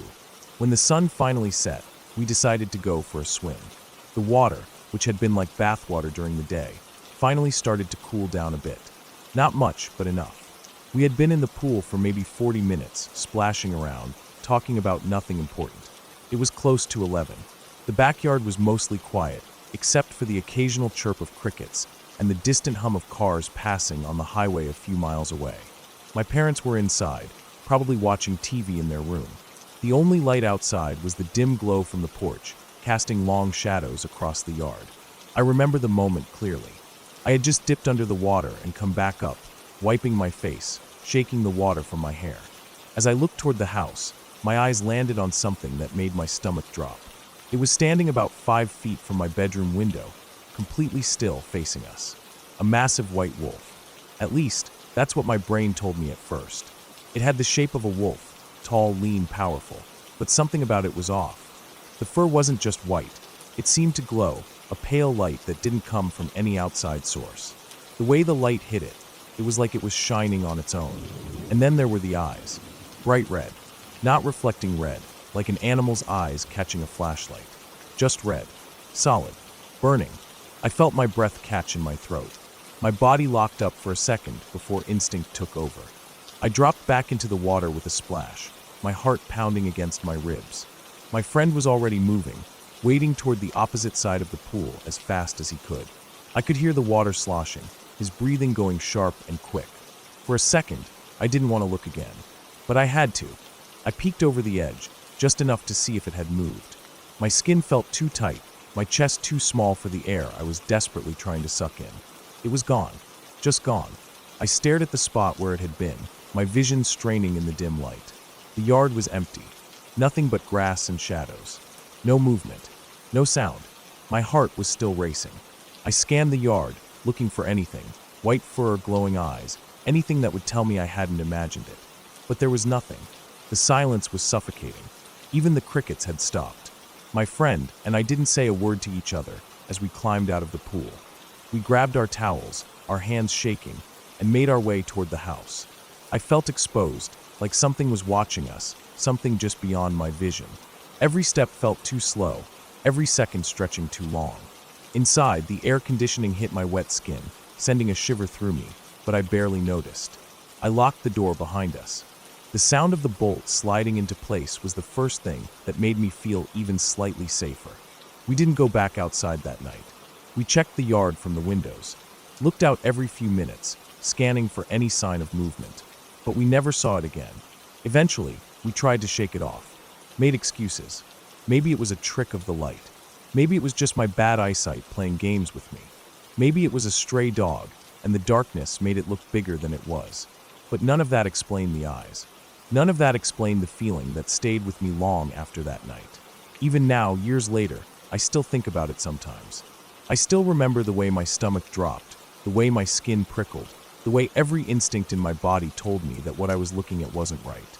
And the worst part, I never heard it leave.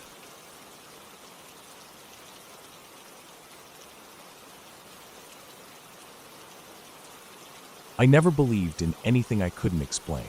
Not ghosts, not demons, not anything supernatural. To me, the world is made of atoms and molecules, forces and energies, things that can be measured and observed. If something seemed unexplainable, I assumed I was missing some piece of the puzzle, that given enough information, the mystery would vanish, revealing nothing more than an odd but natural event. That's how I've always seen the world. And yet, there's something on that trail, something that makes my stomach turn every time I pass it. I live in a small town that borders a massive stretch of forest. It's the kind of place where you can walk for miles without seeing another person, where the roads are quiet and the nights are dark. I take my dog on the same trail every morning and every night. It's not a remarkable path, just a well-worn dirt track winding through the woods. But there's one spot, one completely ordinary-looking spot, that fills me with a deep, gut-wrenching sense of dread. The place itself isn't unique. There's an old rock wall running perpendicular to the path, the kind that marks the edge of some long-forgotten field. It's crumbling in places, stones covered in moss and lichen, half sunken into the earth. Nothing about it should stand out. I've seen countless walls just like it scattered throughout the region. And yet, every time I pass this particular one, my body reacts in a way I can't explain. My skin goes cold. My stomach tightens. Every hair on my body stands up. It's not a vague sense of unease. It's raw, immediate fear. The kind of fear that grips you by the spine and squeezes until your breath comes short and your muscles lock up. At first, I dismissed it. Maybe there was a predator nearby, a coyote or a bobcat hidden in the trees.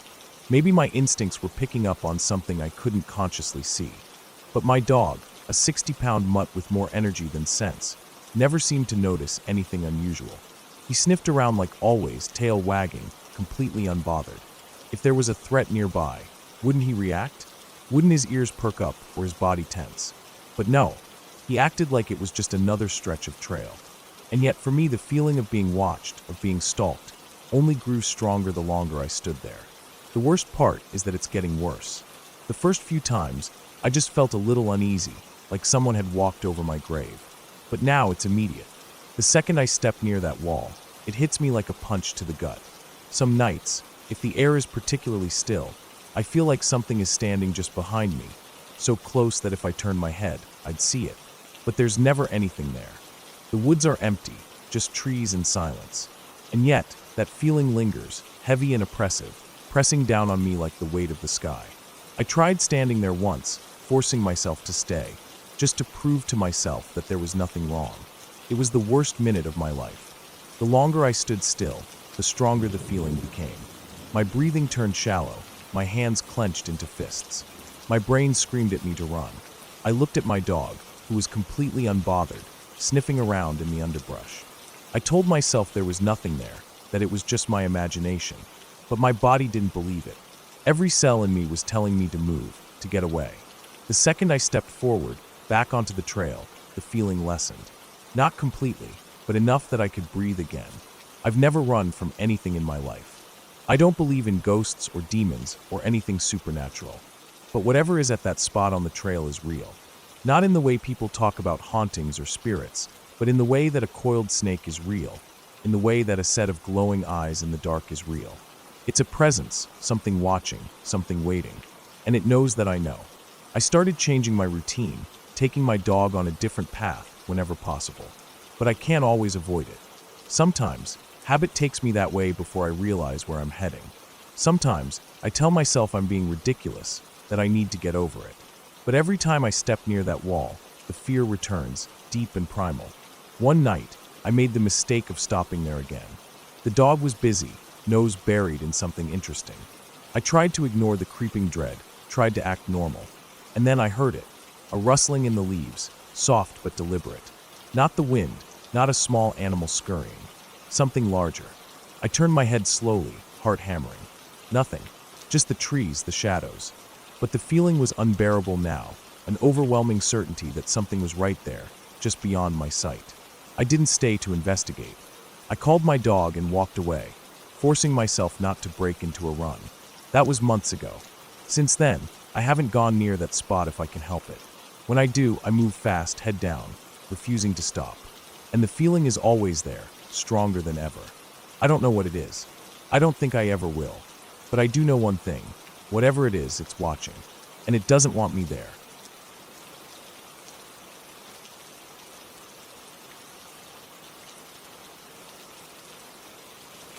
I woke up again to find the bedroom door wide open. The dim hallway light spilled into the room, casting long shadows across the floor. The stuffed panda we used to keep the door open was wedged against the wall, propping it open like someone had deliberately placed it there. I stared at it, my stomach twisting into knots. We always kept the door closed. Always. I turned my head toward my wife, still asleep beside me. Her slow, steady breathing told me she hadn't moved. I would have heard if she had. I was a light sleeper. Any little shift in the bed, the softest creak of the floor, and I would have woken up. But there had been nothing. The dog, curled at the foot of the bed, was undisturbed. If she had needed to go out, she would have scratched at the door. But the door was open. Not just cracked, wide open. This had happened before. I slowly sat up, listening to the silence of the apartment. The air felt heavy, thick with something I couldn't quite name. It wasn't just the door. Other things had been happening too. The printer turning on by itself. Objects in the apartment shifting slightly. The TV flickering to life at random hours. I swung my legs over the side of the bed, my feet meeting the cool floor. I didn't want to get up, didn't want to step out into the hallway, but I had to. I needed to check the apartment, make sure everything was how we had left it. I moved cautiously, my eyes adjusting to the dim light. The hallway was empty. The living room, just beyond, was the same. Nothing seemed out of place, but there was something off. Something I couldn't put my finger on. I checked the front door. Locked. The windows. Locked. Everything was secure, just like we left it before going to bed. I went back to the bedroom and stood in the doorway, looking at the stuffed panda, holding it open. I bent down and picked it up, holding it in my hands for a moment before setting it back where it usually sat, on the chair by the window. I closed the door again and crawled back into bed, my mind racing. Maybe it was some kind of draft, but that didn't make sense. There wasn't any air current strong enough to push the door open like that, especially not enough to wedge the panda against the wall. I tried to sleep, but it was a restless night. Morning came, and my wife stirred beside me.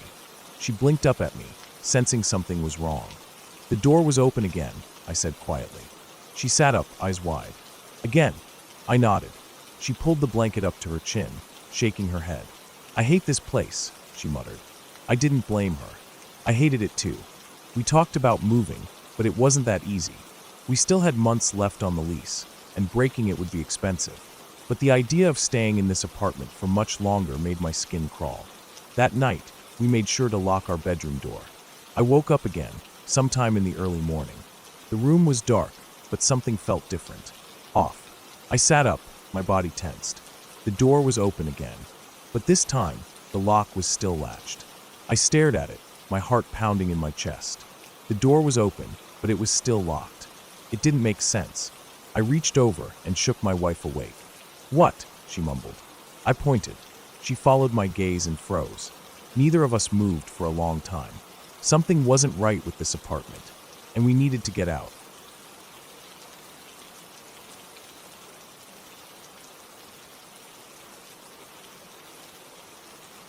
It was a stupid idea to go joyriding in the first place, but at the time, it felt like the best kind of fun.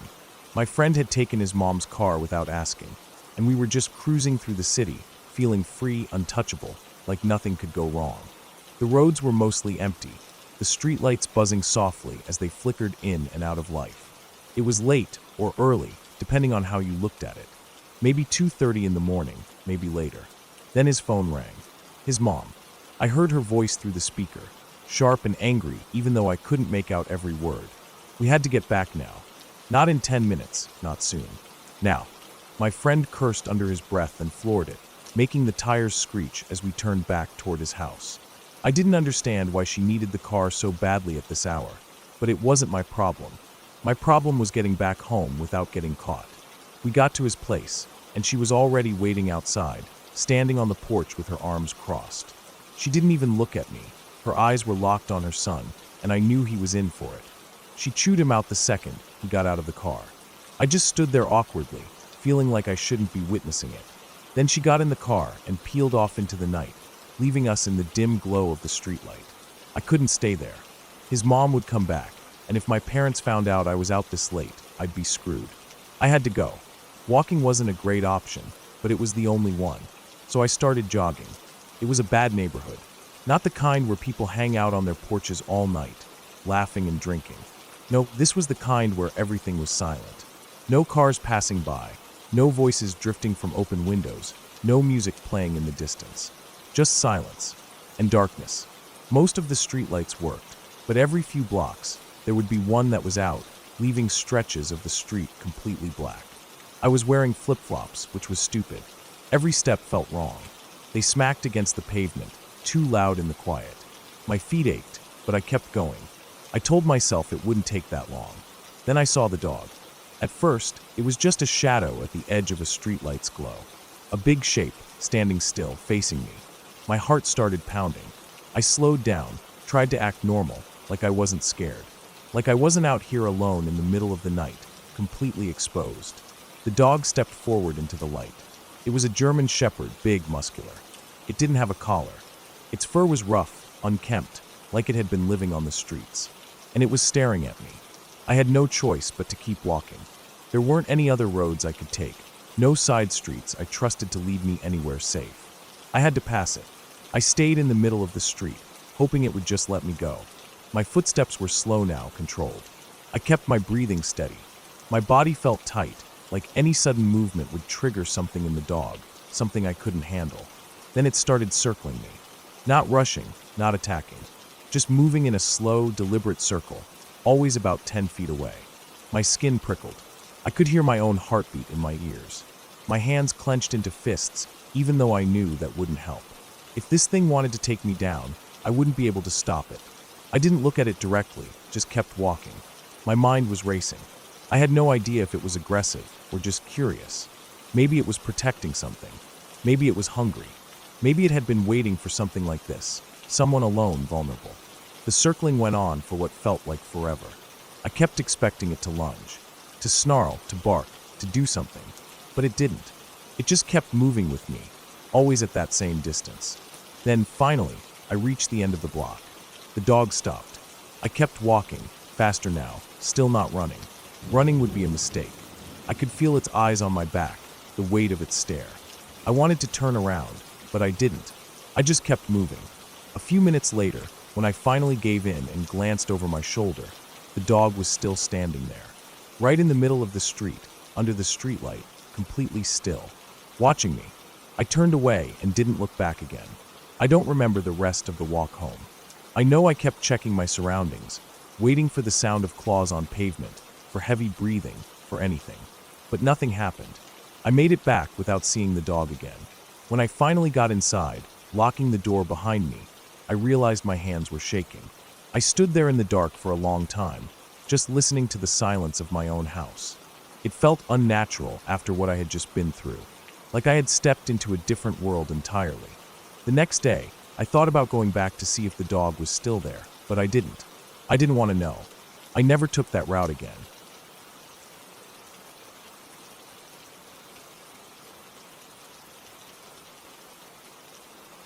It was late at night, and the road was mostly quiet except for the occasional car passing by. The glow of the streetlights flickered off the wet pavement as I drove, the windshield wipers swiping away the misty drizzle that had started to settle in.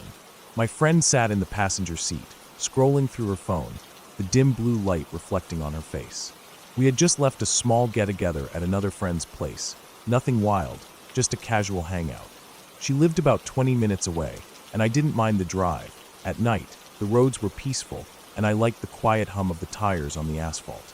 We were about halfway to her house when we came up to a level crossing.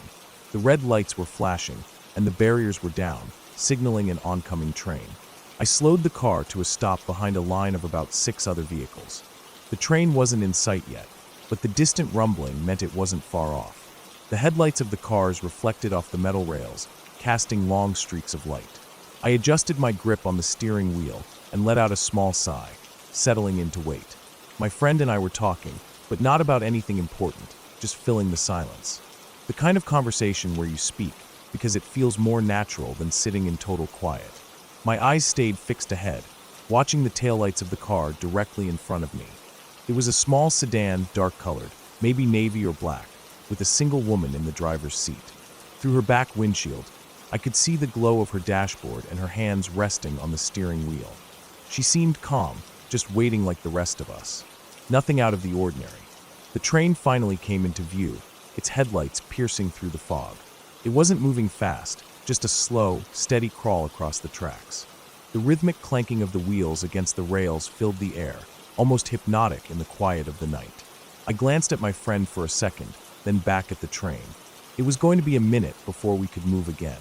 Then my friend suddenly shifted beside me. Out of the corner of my eye, I noticed her turning her head, looking toward the car in front of us. A second later, she spoke. "Did you see that man talking to the person in front?" I frowned. "What?" She turned to me, her expression serious.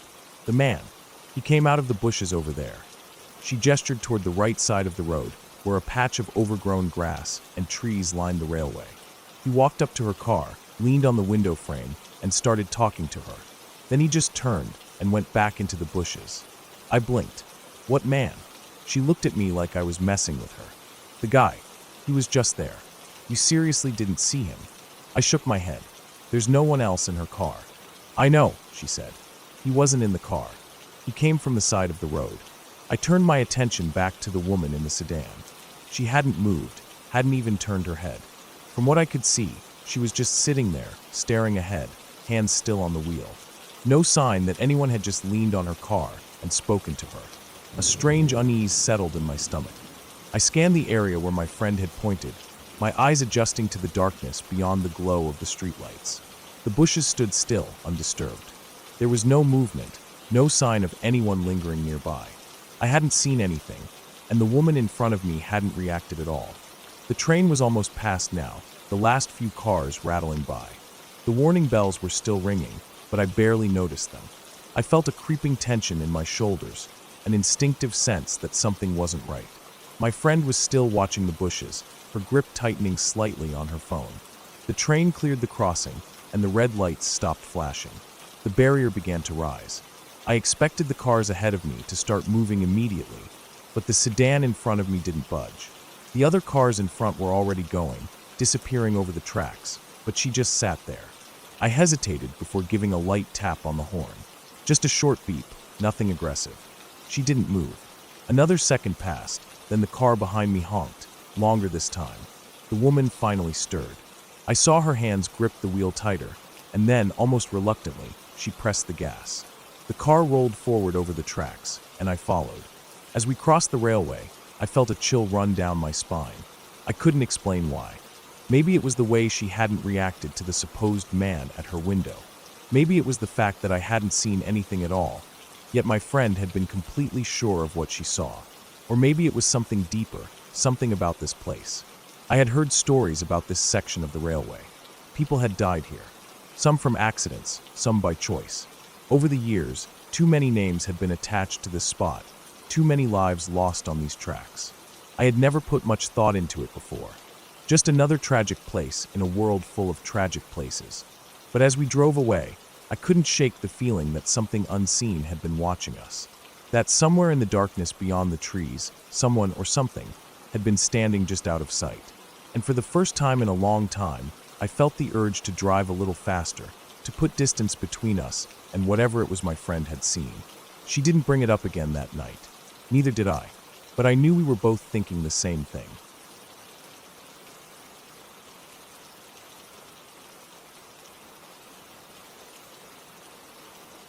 I work as a security guard in a shopping center.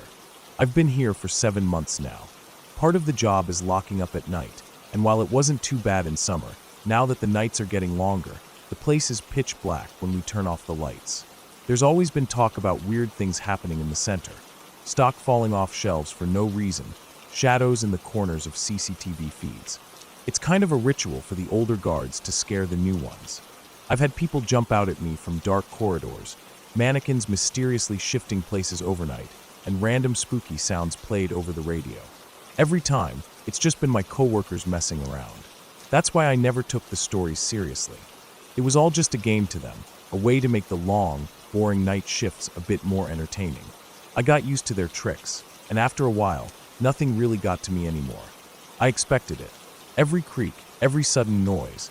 I knew there was a reasonable explanation. At least, that's what I thought. One night, we had just finished our shift, and everyone had left the building. I had walked out with the rest of the team, relieved to finally be heading home. But as I reached my car, I realized I had forgotten my lunchbox in the security office. It wasn't anything important, but I didn't want to leave it behind. I figured it would be a quick in and out, just a couple of minutes to grab it and go. The center was completely empty. The lights had already been turned off, and the only illumination came from the emergency exit signs glowing faintly in the distance. The silence was thick, pressing in on me as I made my way back inside. My footsteps echoed through the corridors, too loud in the stillness. I didn't like the way the place felt at night. Nobody did, but it was just a shopping center. There was nothing to be afraid of. The security office was on the second floor, near the food court. I moved quickly, not wanting to linger. The air inside was colder than outside, the kind of chill that settled deep in your bones. I unlocked the office door, stepped inside, and grabbed my lunchbox from the desk. Out of habit, I glanced at the CCTV monitors before leaving. That's when I saw it. One of the cameras covered a ladies' wear shop on the ground floor. The image was grainy in the dim light, but it was clear enough to see the rows of clothing racks, the neatly arranged shelves, the mannequins standing motionless by the entrance. For a moment, everything was still. Then, out of nowhere, a handbag flew off one of the shelves. It didn't just fall. It flew, like it had been thrown. My stomach dropped. I stared at the screen, my mind scrambling for an explanation. There was no one in the store. The center was locked up. There was no way for anyone to be inside. The air conditioning, maybe? But the bag hadn't just slid off. It had launched forward, like an unseen hand had tossed it. I kept watching, my breath shallow, my fingers gripping the desk so hard they ached. The feed didn't show anything else unusual. No movement, no sign of what had caused the bag to move. Just an empty shop, silent and still. My body was tense, every instinct screaming at me to get out. I knew staying wouldn't change anything. I wouldn't find an answer. There was nothing I could do except leave. I grabbed my keys, shoved my lunchbox under my arm, and locked the office behind me. My legs felt stiff as I forced myself to walk, not run, down the hallway. I kept my eyes forward, refusing to glance at the darkened storefronts around me. The quiet was oppressive, making every sound seem amplified. The shuffle of my own footsteps, the faint hum of electricity in the walls, the soft rustling of something I didn't want to think about. By the time I reached the exit, my hands were shaking. I fumbled with my keys, unlocking the door as fast as I could. The moment the cold night air hit my face, I felt like I could finally breathe again. I stepped outside and locked the door behind me, my fingers clumsy and unsteady. I sat in my car for a long time before starting the engine. My heart was still pounding, my thoughts racing. I wanted to believe there was a rational explanation. Maybe the shelf was unstable. Maybe it had been positioned in a way that made it tip over on its own. But no matter how much I tried to convince myself, I couldn't shake the feeling in my gut. I didn't tell anyone about it. Not at first. I didn't want to be the next target of the endless pranks, didn't want to hear the others laughing at my expense. But as the days passed, I found myself dreading the night shifts more and more. Every time I walked past that shop, I felt it, that same pressure, that same heavy silence. I started avoiding it whenever I could, taking longer routes just to stay away. A few weeks later, I overheard one of the senior guards talking about the center's history. It had been built on the site of an old factory, one that had burned down decades ago. A few workers had died in the fire, trapped inside when the roof collapsed. The thought made my skin crawl. I wanted to believe it had nothing to do with what I had seen, but the unease never really left me. I still work at the center, still do the night shifts, but I don't check the cameras anymore. If something happens, I don't want to see it. I tell myself it's just an old building, just a trick of the light, just a coincidence. But every time I walk through those darkened halls, I can't shake the feeling that I'm not alone.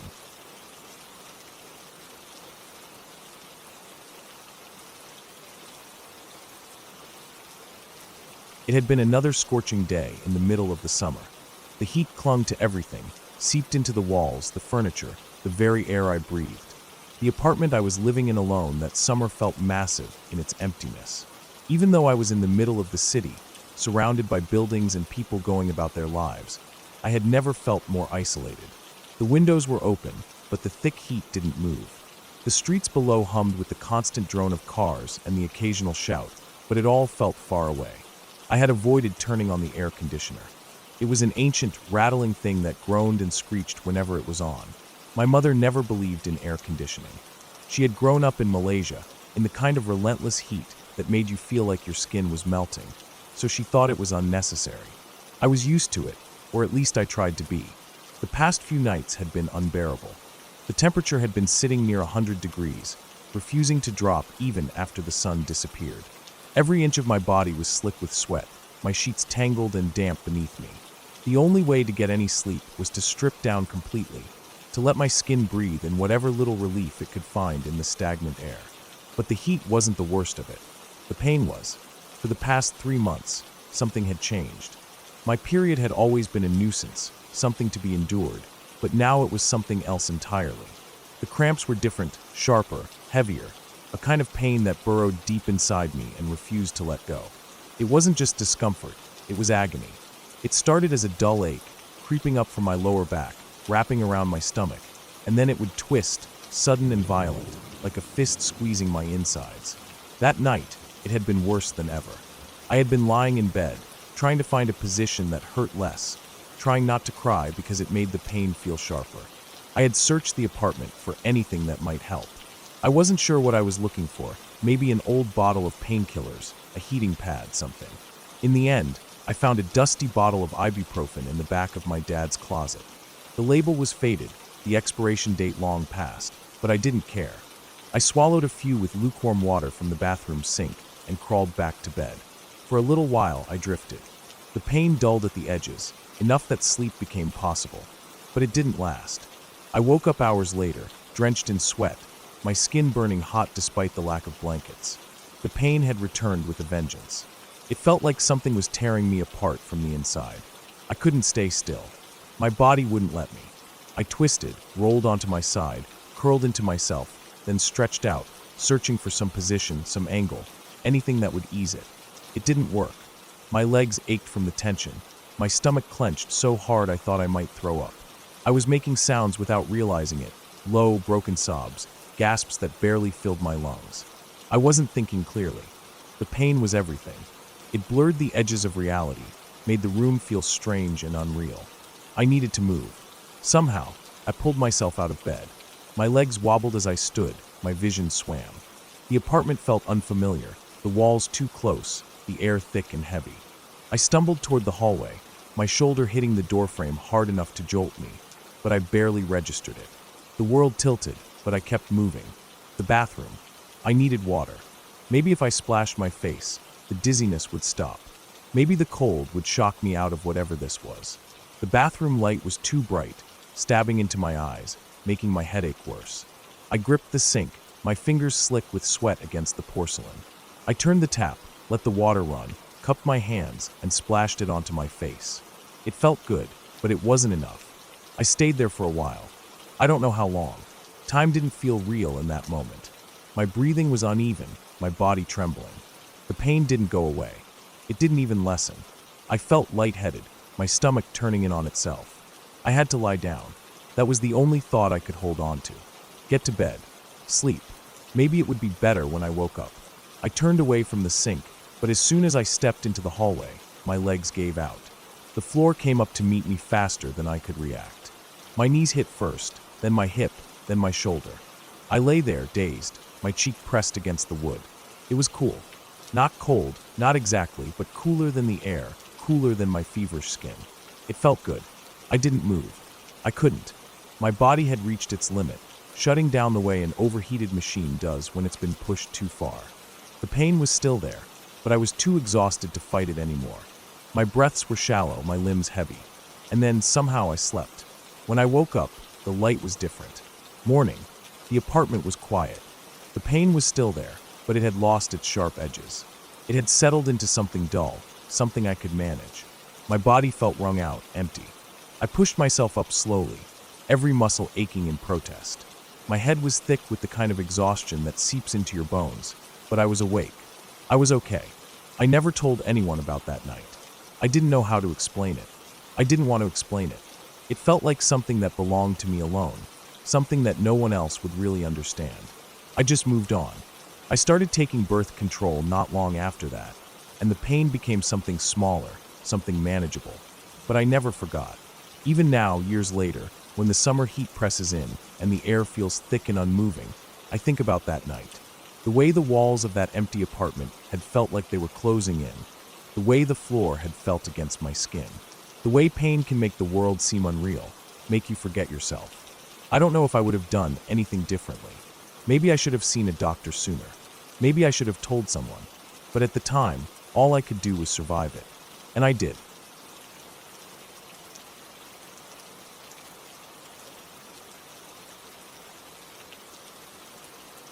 I was reading a story late one night when I came across a post about a dog barking at something unseen. It reminded me of something that happened to me when I was 14, something that still unsettles me to this day. I had almost forgotten about it, buried it deep in the back of my mind, but reading that story brought it all rushing back, and now I can't shake the memory. We had just gotten a new dog, a beagle that a friend of mine was giving away. She was energetic, friendly, and quickly became attached to me. I liked having her around, especially at night. She had a habit of curling up near the foot of my bed, her soft breathing a comfort as I drifted off to sleep. My room was on the top floor of the house, a quiet space that I had all to myself, and having her there with me made it feel even cozier.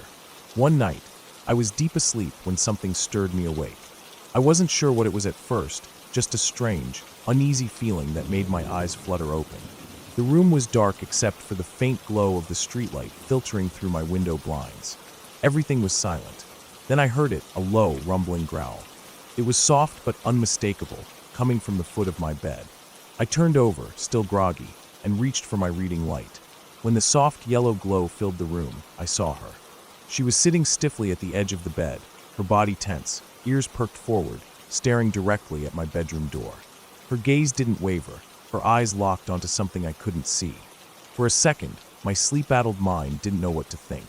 I followed her stare to the door, half expecting to see something there, but it was just the same wooden door as always, shut like I had left it before going to bed. My heart started to beat a little faster. I figured she must have needed to go outside. It wasn't uncommon for her to wake me up in the middle of the night if she needed to pee. Still, the way she was acting was different. Usually she'd jump up, nudge me, wag her tail a bit. This time, she was rigid, unmoving, but I tried to brush it off. I reached over and opened the door, thinking she'd trot out normally like she always did. She didn't. The moment the door was open, she bolted. Not in the usual playful way, not in the excited, I have to pee way. She ran like she was chasing something I couldn't see. I heard the rapid thuds of her paws hitting the carpeted hallway, the sharp click of her nails against the wooden stairs as she flew down them. I sat there frozen for a moment, my heart hammering in my chest. I had recently watched Paranormal Activity, and all I could think of was how in those movies, animals always sensed something before humans did. My mind raced, trying to come up with a reasonable explanation. Maybe she had seen a shadow, heard a noise outside, smelled something through the window. But none of those things explained the way she acted. The sheer intensity of her focus, the way she ran as if pursuing something real. I sat there in the dim light of my room, listening. At first, there was only silence, but then I heard it. The sound of her running. Not just downstairs, but all around the house. The quick thudding of her paws moving from room to room. The occasional scratching noise against the hardwood floor. It didn't sound random. It sounded like she was tracking something, following a path, chasing whatever had caught her attention. I didn't want to move. I didn't want to go downstairs. I told myself it was nothing, that she was just being weird. But every fiber of my being screamed that something was off. I tried to ignore it, but after several long minutes of hearing her frantic movement, I couldn't take it anymore. I reached for the lamp beside my bed, switched it on, and slowly got up. The hallway outside my room was dark, too dark. I hesitated before stepping out, my bare feet feeling cold against the carpet. I made my way to the top of the stairs and reached for the switch. The light flickered on, flooding the stairwell in a warm glow. Downstairs, I could still hear her, still moving. I swallowed hard and took a slow step down, then another. My heart pounded with every step. The sounds of her movement were coming from the kitchen. I made my way down the last few steps, feeling the cool tile under my feet as I turned toward the kitchen doorway. I flipped the switch. Light flooded the room. She was there, standing in the center of the kitchen, her body low to the ground, her fur bristling. She was growling, deep and guttural, her eyes locked onto the entrance of the family room. I stopped dead in my tracks. I could see the family room from where I stood, a dark, open space leading toward the back of the house. But there was nothing there. Nothing I could see, at least. The second the light came on, her growling lessened. Within moments, she stopped completely. Her body relaxed slightly, but she was still staring. I took a hesitant step closer, peering into the family room. My fingers fumbled for the light switch on the wall, and I quickly flicked it on. Nothing. Just the same furniture as always, the same empty space. My skin crawled. I let out a shaky breath and turned back to her. She was calmer now, but still alert. I figured maybe she really did just need to go outside. I opened the back door and let her out, stepping out with her onto the porch. The night air was crisp, the kind that made my breath visible in faint white puffs. I didn't want to be outside, but something about being near her made me feel safer. I watched as she sniffed around the yard, her ears still perked, her stance still stiff. Eventually, she seemed to settle, and after a few minutes, I brought her back inside. I didn't sleep much that night. A few nights later, it happened again. This time, I woke up not because of her growling, but because of a sound. A creak. A very particular creak. See, my room was at the end of the hallway, and there was a specific sound the floorboards made whenever someone walked past my door. I knew it well because my parents would sometimes get up in the middle of the night. My mom had restless legs and often caught me staying up late playing video games because of it. But this was different. It was late, and I hadn't heard anyone get up before it. Just that single creak. Then, the growling started again. I bolted upright, adrenaline flooding my system. I didn't even hesitate this time. I flicked on my light, jumped out of bed, and yanked my door open. Nothing. But my dog. She bolted out again, just like before, racing down the stairs, chasing something only she could see. That was one of the last times it happened. Not long after that, my parents gave her away because she kept peeing in the house. I don't know if anything like that ever happened again after she left. But even now, years later, I still think about it. Dogs have better senses than we do. They can smell, hear, and sense things we can't. I try not to think about what she might have seen, or heard, or sensed that night. But it still chills me to this day.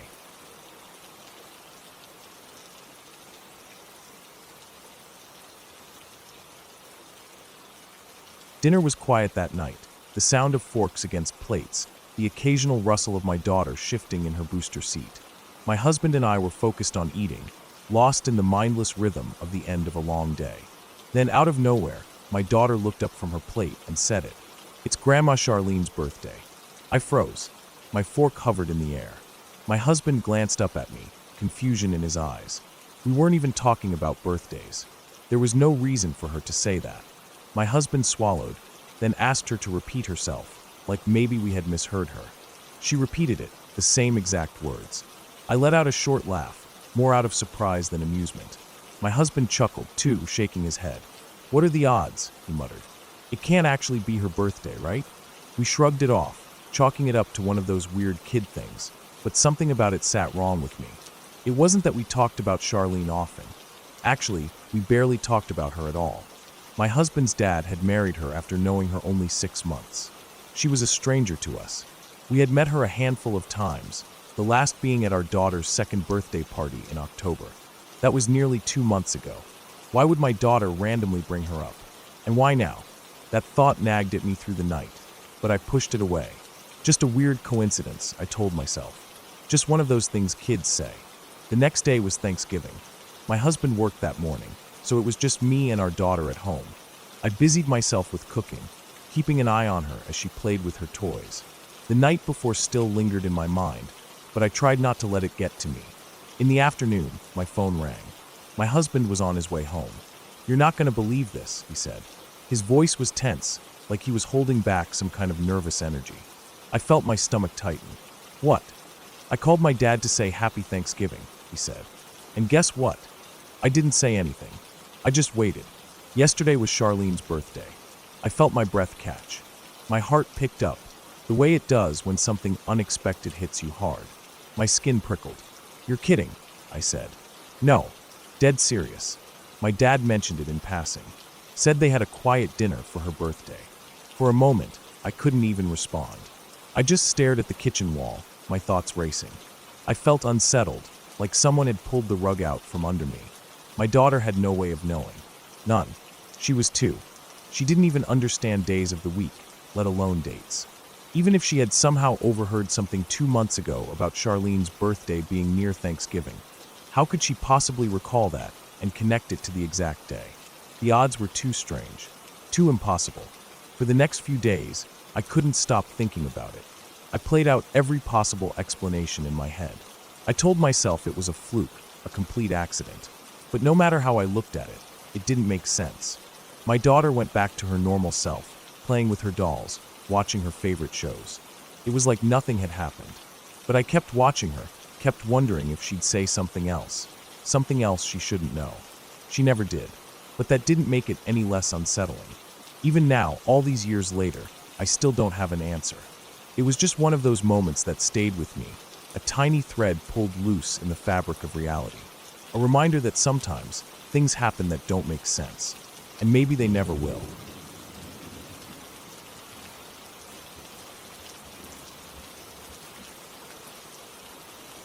When I was 14, my family lived in a small apartment in New York. It wasn't much, just a couple of rooms connected in a way that made my bedroom a walkthrough to my parents' room. My younger sister, who was 9, and I shared that room. We had bunk beds against the wall, and on the opposite side were 2 windows covered by both heavy dark blue curtains and sheer white ones. My parents' room was on one side, the living room on the other, and to get from one to the other, someone had to pass through my room.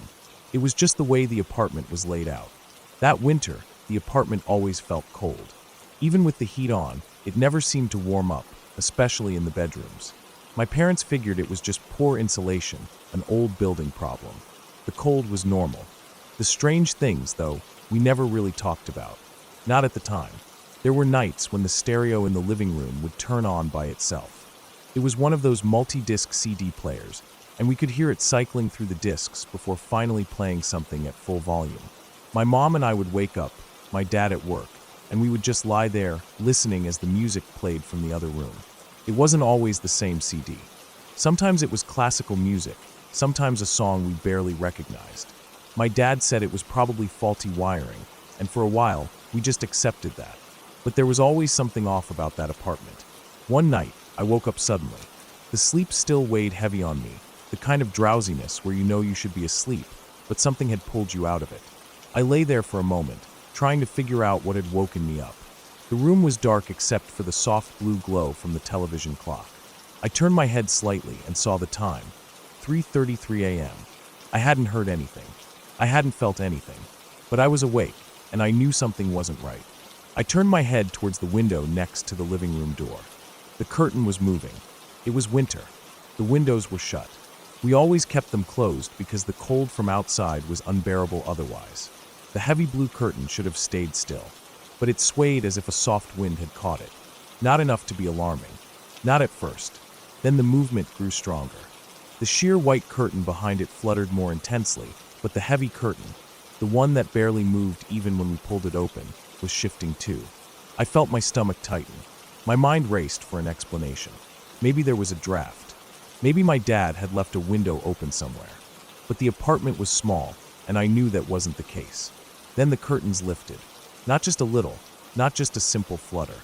They rose all the way up, pressing flat against the ceiling, as if something was holding them there. I couldn't breathe. I couldn't move. My body locked up, frozen in place as I stared.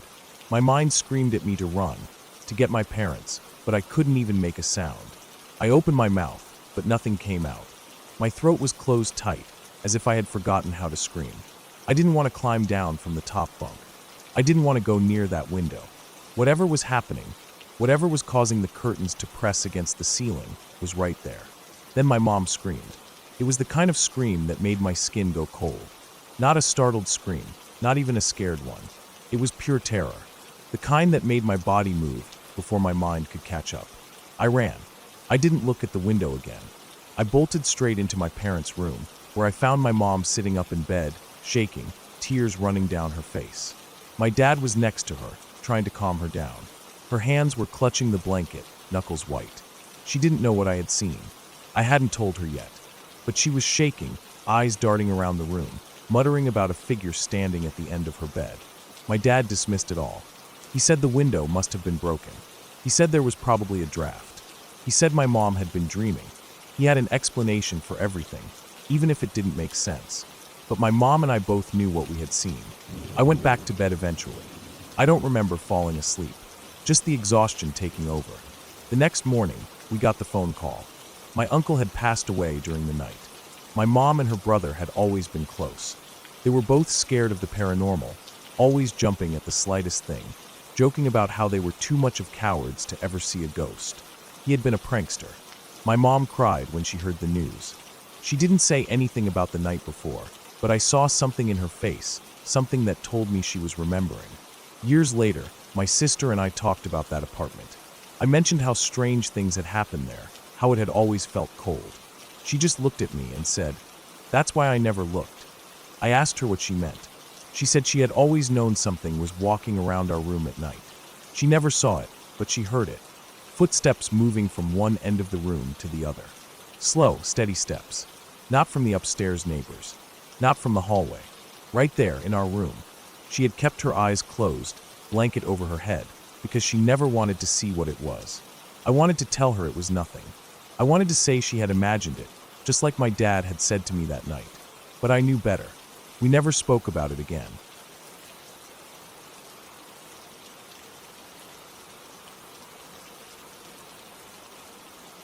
When I was 9 years old, my entire 4th grade class went on a winter camp trip in February. It was a big deal for us. Most of us had never been away from home for more than a night, and the idea of spending a week in the woods, in a lodge with our friends, felt like an adventure. The camp was a 2-hour drive from our town, far out into the countryside where the land stretched into rolling hills and dense patches of forest. The camp itself was made up of several wooden lodges scattered across a clearing, with dirt trails leading into the woods and up into the hills. There was a dining hall where we ate our meals, a big open field where we had activities, and a fire pit further out, away from the lodges. The fire pit sat at the base of a hill, and at the top of that hill there was a house. We weren't supposed to go near it. The teachers told us it was private property, and the owners didn't like visitors. That week was one of the best times of my childhood. We played games, went on hikes, built snow forts, and had snowball fights. At night, we all crowded into our bunk beds, whispering and laughing until the teachers told us to be quiet. We were exhausted by the end of each day, falling asleep in the cold air, bundled up in our sleeping bags. One night, near the end of the trip, we had a campfire. It was something we had all been looking forward to. The teachers led us out to the fire pit, carrying flashlights, and we huddled around as they lit the fire. The flames crackled and flickered, sending shadows dancing over the snow. We sang songs, roasted marshmallows, and listened to ghost stories.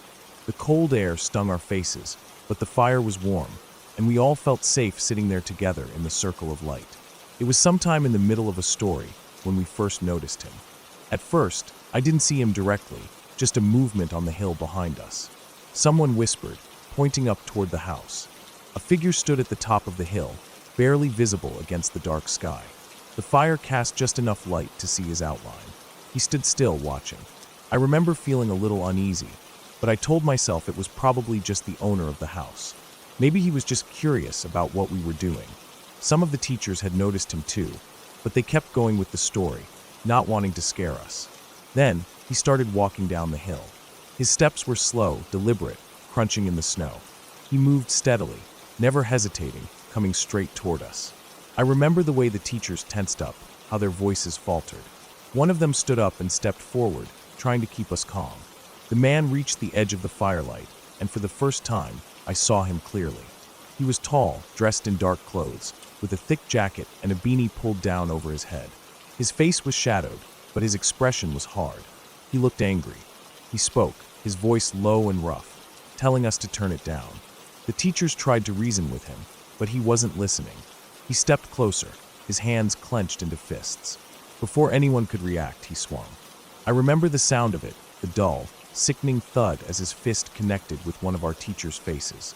The teacher stumbled back, falling into the snow. Some of the kids screamed. The rest of us just sat there, frozen. Then, just as quickly as he had come, he turned and walked away. He climbed back up the hill, disappearing into the darkness. The teachers got us out of there fast, leading us back to the lodges. We were all rattled, but they tried to keep us calm, telling us everything was fine, that they would handle it. That night, we whispered about it in our bunks, replaying the scene over and over in our heads. I barely slept, staring at the ceiling, my heart still pounding in my chest. The rest of the trip went by in a blur. We finished our activities, packed up our things, and went home. I tried not to think about the man on the hill. I told myself it was just some grumpy old guy who didn't like noise, that it was over and done with. Then, for months later, I saw him again. It was June, a warm Saturday afternoon. I was at the mall with a friend, running around, spending our allowance on candy and toys. As we were heading outside, near the parking lot, I saw one of my teachers standing by the entrance. He had been at the camp with us. We stopped to say hello, chatting for a minute. Then, we heard the scream. It was sharp, panicked, cutting through the usual hum of the parking lot. All three of us turned toward the sound. And there he was, the man from the hill. He was by a car, shoving something, or someone inside. I couldn't see clearly, but I heard a struggle, the muffled sound of a child crying. My stomach dropped. Then, he looked up and saw us. For a second, no one moved. Then he snarled something at us, his voice full of rage, and jumped into the driver's seat. The car peeled out of the parking lot, tires screeching. My teacher reacted fast, pulling out his phone and calling the police. My friend and I just stood there, shaken, trying to make sense of what we had just seen. The next few weeks were strange. I couldn't get the image out of my head. The way he had looked at us, the panic in that scream. I kept checking the news, looking for any mention of what had happened. Then I finally saw it. There was an article in the paper about the police searching an abandoned house near a winter camp. The man who lived there was gone, vanished. But inside the house, they had found a room, a child's room, but he didn't have kids. The article didn't say much more than that, just that the police were investigating. No names, no details, but I knew what we had seen. I don't know what happened to him, if the police ever caught him. I don't know what was going on in that house on the hill, but I do know that we were lucky that night at camp. Lucky that all he did was throw a punch. Lucky that we got out of there before something worse happened. I still think about it sometimes, about what might have happened if we had been up on that hill instead of by the fire, about what might have happened to whoever was in that car. And I wonder if somewhere out there, he's still watching, still waiting.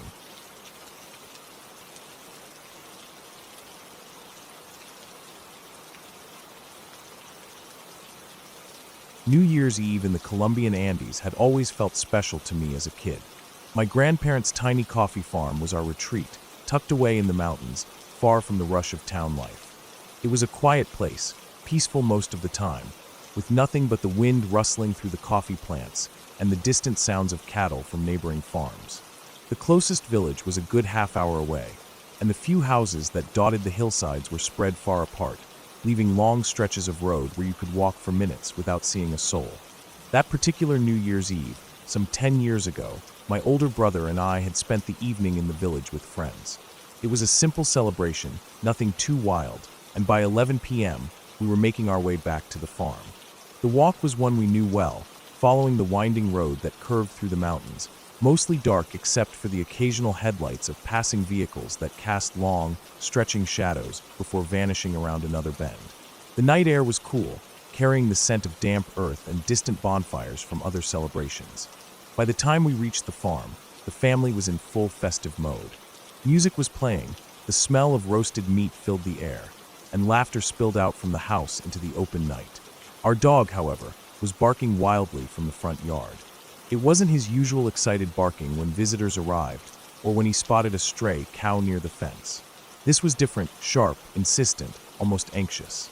My parents and uncles, caught up in their drinks and conversations, didn't seem concerned, but they told my brother and me to take him for a quick walk to calm him down. So, we grabbed his leash and headed to the dirt path just beyond the farm's front gate. The road wasn't busy. It was an old path, rarely used by cars, mostly serving as a footpath for farm workers and cattle herders. We weren't worried about running into anyone, and at that hour, most people would be home celebrating. The only light came from the house behind us, casting a faint glow onto the path, and beyond that, the darkness stretched uninterrupted. It was just as we were about to turn back that our dog suddenly stopped. He went completely still, his ears perked, his body tense, staring straight ahead. My brother and I followed his gaze, and that's when we saw him. A man stood just beyond the reach of the light, about 8 meters away, motionless. He wasn't walking, wasn't shifting from foot to foot, wasn't doing anything, just standing there. At first, we thought he might be a neighbor, maybe someone from another farm passing through, but something about him felt off. He was positioned in a way that didn't make sense. His body faced the bushes at the side of the path, but his head was turned at an unnatural angle, staring directly at us. It wasn't a glance either. It was fixed, unblinking. We stood there for a few moments, waiting for some sign of movement. A step forward, a nod, anything. But the longer he stayed like that, the stranger it became. My brother whispered that something wasn't right. The way he was standing, rigid and unnatural, made the hairs on my arms stand up. It was as if he had been frozen in place. His face was difficult to make out in the darkness, but the way he was positioned was enough to send a deep, instinctual unease crawling through me. Our dog, usually quick to bark at strangers, remained eerily silent. He didn't growl, didn't pull at the leash, didn't do anything but stare, completely still. That was the part that unsettled me the most. It was as if he knew something we didn't. We didn't want to turn our backs on the man, but standing there, staring at him, wasn't an option either. My brother muttered that we should go back. Slowly, without making any sudden movements, we turned and walked back toward the gate. The moment we stepped inside the yard and closed the gate behind us, we let out breaths we hadn't realized we were holding. We went straight to find our dad, telling him there was a strange man outside the farm. He frowned but didn't seem too concerned. Taking a flashlight, he walked with us back to the gate. We pointed to the exact spot where the man had been standing. There was no one there. The road was empty. The bushes rustled slightly in the breeze, but there was no sign of movement, no sound of footsteps retreating into the distance. The man was simply gone. My dad shone the flashlight around, even stepped out onto the road, but found nothing. With a shrug, he told us to get inside, that it was almost midnight, and we should be celebrating, not worrying about some random person on the road. But my brother and I knew what we had seen. We hadn't imagined it. We hadn't mistaken a tree or a post for a man. He had been there, standing too still, looking at us with an intensity that felt unnatural. For years, we wondered who he was, or what he had been doing out there alone on New Year's Eve. It wasn't until later that we heard about the local belief that certain spirits appeared at night to mark places where treasure was buried. The idea was that those who saw these figures were being guided to dig in those spots. But that was a legend tied to old indigenous burial sites, and the man we had seen had looked nothing like an indigenous spirit. He had looked real, solid, yet no footprints were ever found on that road the next morning.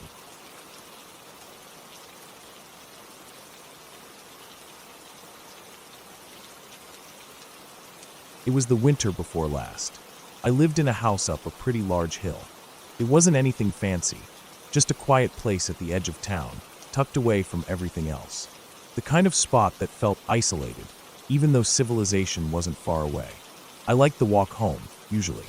The air was cold but fresh, and the sound of my boots crunching against the frost-covered pavement was almost soothing. That evening, I got off the bus after work like I always did, sometime around 5. The sun had been down for a while already, and the streetlights flickered weakly against the growing darkness. The only real light came from the occasional porch lamp or the dull glow of a window. I zipped my jacket up, shoved my hands deep into my pockets, and started walking.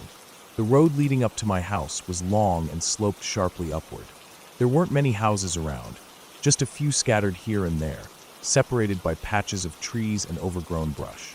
The hill made it difficult to see too far ahead, especially with the dim lighting. At best, I could make out maybe 8 or 10 feet in front of me. The rest was just blackness. I was about halfway up the hill when I heard the footsteps. They were odd, slow and uneven, almost dragging. At first, I figured it was just someone else walking, maybe another person coming home late. But as the sound grew closer, something about it made my stomach tighten. There was no rhythm to the steps. They shuffled, staggered. A heavy, labored dragging that made the hairs on my arms prickle. I glanced behind me, but I couldn't see anything in the dark. The footsteps continued, growing louder. They were coming toward me. My pace quickened, but I kept my head down. Maybe it was just some drunk. People got wasted all the time and ended up wandering around aimlessly. That had to be it. Still, I moved toward the low stone wall that ran along the side of the path. It slanted upward as it went, rising from about 3 feet high to nearly 12. I figured I'd just step aside, let whoever it was pass, and be on my way. But then he appeared, out of the darkness, stumbling into the faint light of a distant porch lamp. He was huge, easily twice my size, broad and heavy-set. His clothes were torn filthy, hanging off his frame like rags. And his face was covered in something thick and wet. I wanted to believe it was drool or vomit, but it was smeared all over, running down from his nose and mouth, catching in his scraggly beard. His breathing was ragged, a deep, wheezing sound like his lungs were struggling to pull in air. He wasn't looking at me. He wasn't looking at anything. His cloudy eyes stared blankly ahead, unfocused, unseeing. But he kept moving, dragging his left foot behind him like it was dead weight. I held my breath. Maybe he'd just keep going. Maybe he wouldn't notice me. I started to step back onto the path, thinking I could just slip by. But as soon as I moved, he stopped. His whole body stiffened. A low, guttural noise came from his throat, like a deep, wet grunt. Then slowly his head turned. His dead eyes locked onto mine. I froze. Something was wrong with him. This wasn't just a drunk guy. There was something sick about him, something unnatural in the way he stood, the way his limbs hung loose and heavy, like they barely belonged to him, and the way he was looking at me. I didn't wait to find out what he was going to do. My body moved before my brain did. I turned, gripping the edge of the wall, and scrambled up as quietly as I could. The stone was cold under my fingers, rough and slick with frost, but I climbed anyway, hoisting myself over the edge and onto the other side. I didn't stop there. Behind the wall, a tree stretched upward, its bare branches reaching into the night. Without thinking, I climbed, pulling myself up until I was wedged between two thick limbs, hidden in the darkness. I held my breath, listened. The footsteps started again. That same uneven, dragging shuffle. Slow, deliberate. I peered down through the branches. The man stood motionless for a moment, then took a few steps forward, his head still tilted toward where I'd been standing. He was sniffing the air. Then, just as slowly as before, he turned and kept moving up the hill, his foot dragging lifelessly behind him. I stayed in the tree. I don't know how long. Long enough for my fingers to go numb, for the cold to settle deep into my bones. Long enough that, when I finally climbed down, my legs felt weak beneath me. I walked along the top of the wall, careful not to make a sound, and when I was far enough away, I jumped down and ran. I didn't stop running until I was inside my house, the door locked behind me. My heart slammed against my ribs, my breath coming in ragged gasps. I never found out who he was. I never saw him again. But for months after that night, I couldn't walk up that hill without feeling like someone was behind me, listening, watching, waiting.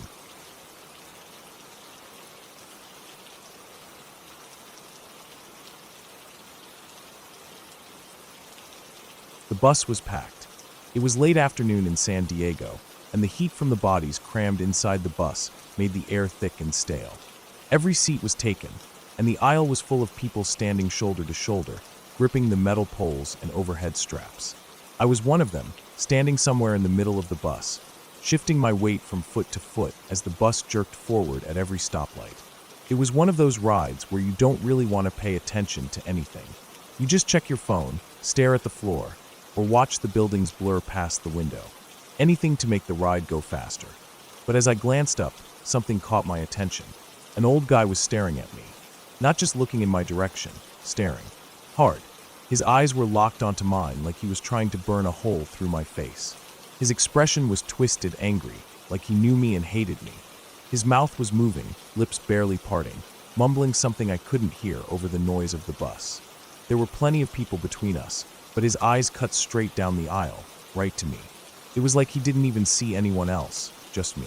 His lips kept moving, whispering something I couldn't make out. I squinted, trying to read his expression. He looked furious, the kind of anger that felt personal, like he thought I'd done something to him. I figured maybe he was talking about me. Maybe I was wearing something he didn't like. People like that exist. So I spoke up. "What?" I asked, keeping my voice polite, neutral. He didn't react, didn't raise his voice, didn't even blink. Just kept staring, his mouth still moving, still mumbling. His lips barely moved. His voice was so low I couldn't make out the words. It was unsettling. I looked away, pretending to check my phone, but I could feel his eyes on me. Every time I glanced up, he was still staring. The same expression, the same quiet mumbling. I tried to ignore it. People act weird on public transit all the time. Maybe he was just another one of them. A few seats away, a girl sat beside him. She looked uncomfortable. Her body was turned slightly away from him, her hands folded in her lap. She wasn't looking at me, but I could see it in her posture. She was tense, stiff, like she didn't want to move too much, didn't want to draw attention to herself. The bus rumbled on. More stops came and went. The crowd shifted as people got off, and new passengers squeezed in. The whole time, the old guy kept staring, kept mumbling. I tried to shake it off, but the longer it went on, the more it got to me. It wasn't normal. It wasn't random. It was deliberate. And the way he was looking at me, like I was something he despised, something he needed to watch, it made my skin crawl.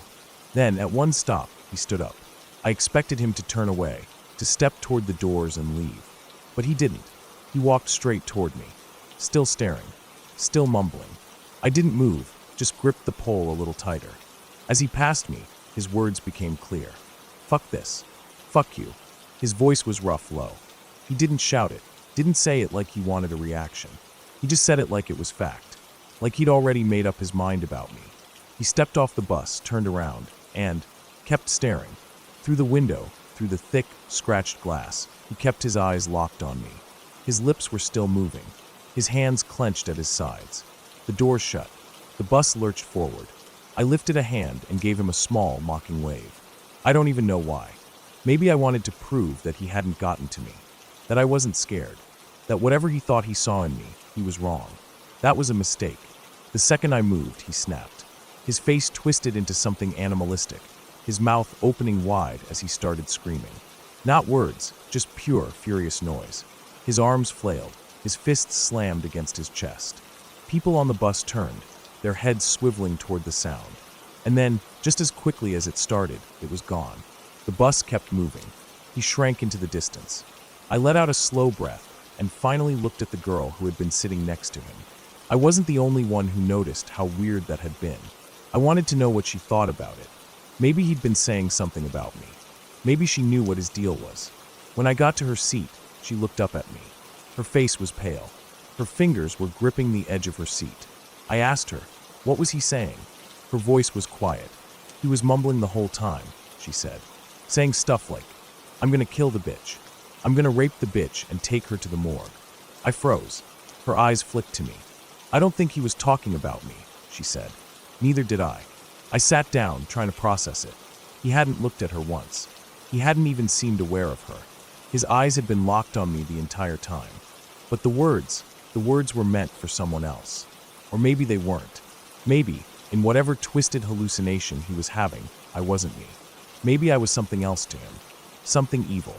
Something he thought he needed to watch. Something he hated enough to whisper those words under his breath for 15 straight minutes. I didn't know what had been going on in his head. Drugs, schizophrenia, paranoia. Whatever it was, I was glad he was off the bus. But the thought stuck with me. Because I knew, without a doubt, that if I had been alone with him, if the setting had been just a little different, it wouldn't have ended with him just getting off the bus. I stared out the window, watching the city rush by. The bus felt quieter now. The air wasn't so thick anymore. The people around me had already moved on, going back to their own worlds, their own distractions. But I knew I wasn't going to forget it. Not for a long time.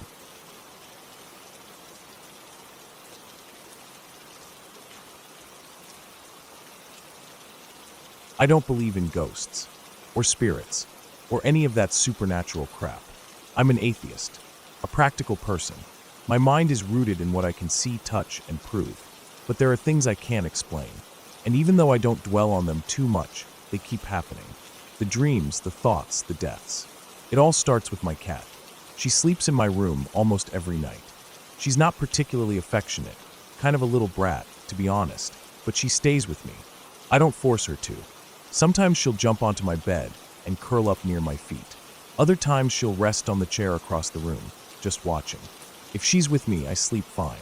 No interruptions. No dreams. Just solid, empty sleep. But if she's not in the room, that's when it happens.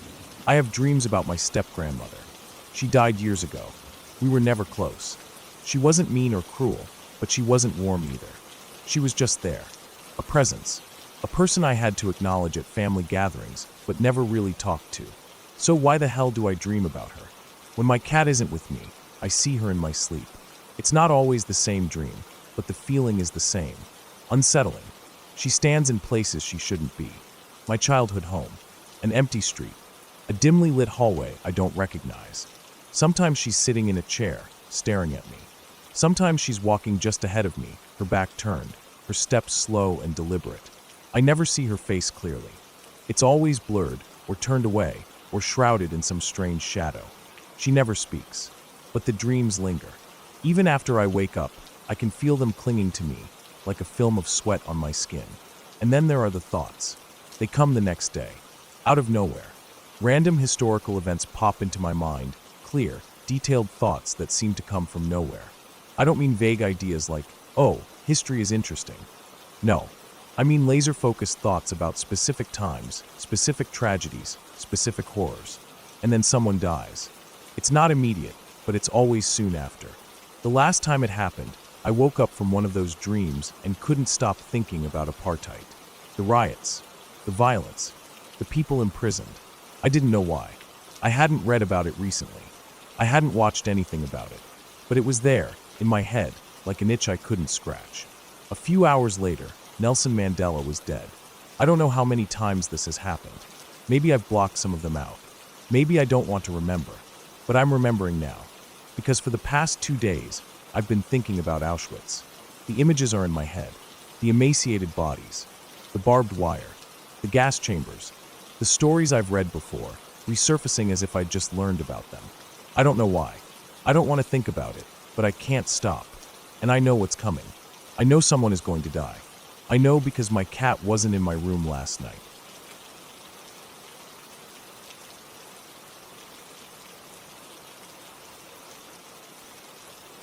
It was a crisp autumn afternoon, the kind where the air carried just enough of a chill to make you tuck your hands into your sleeves. But the sun was still bright enough to cast long shadows on the pavement.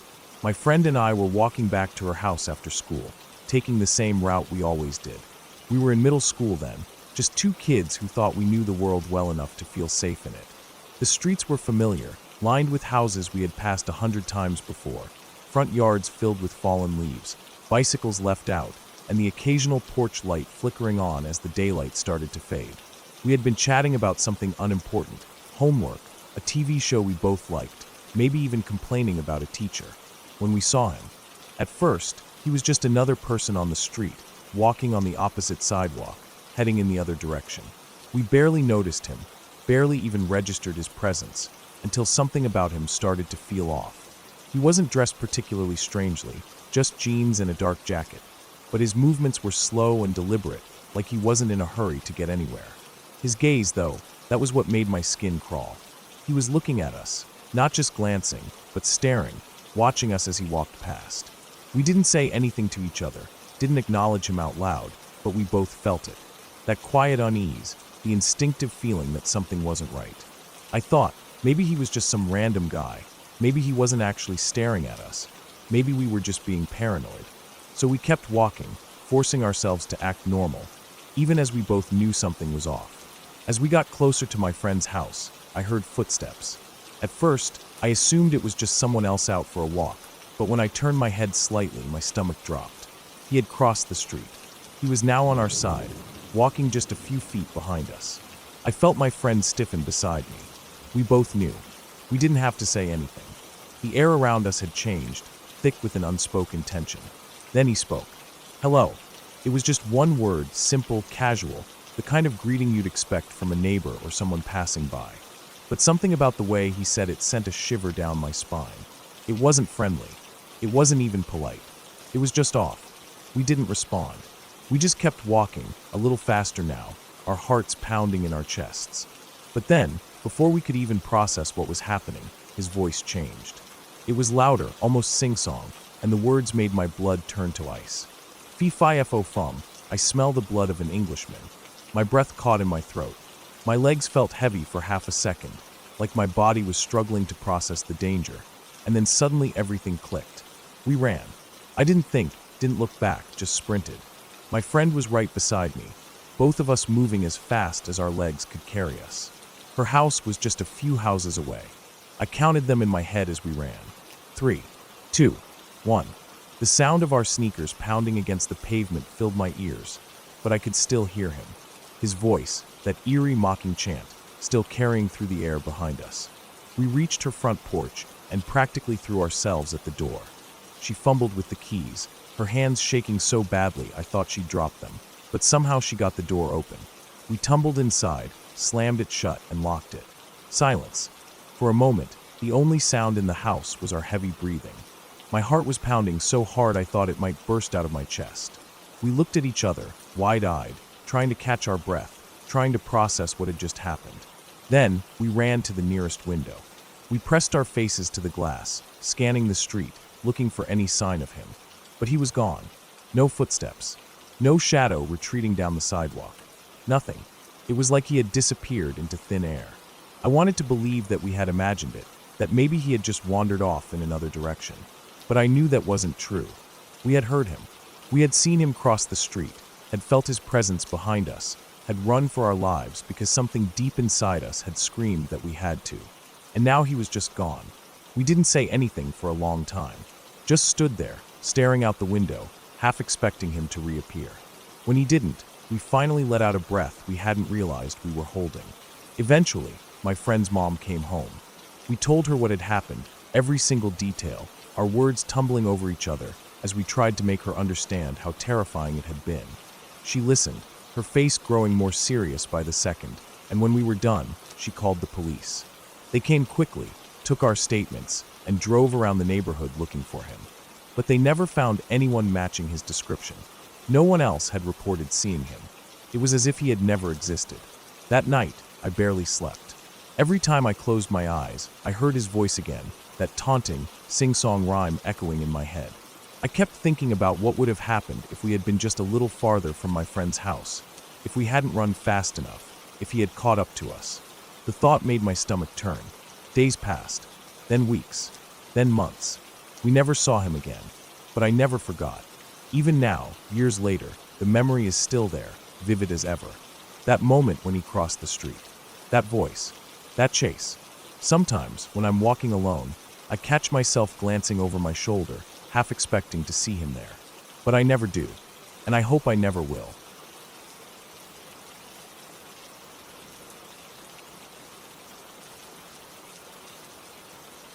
I never thought much about the house itself.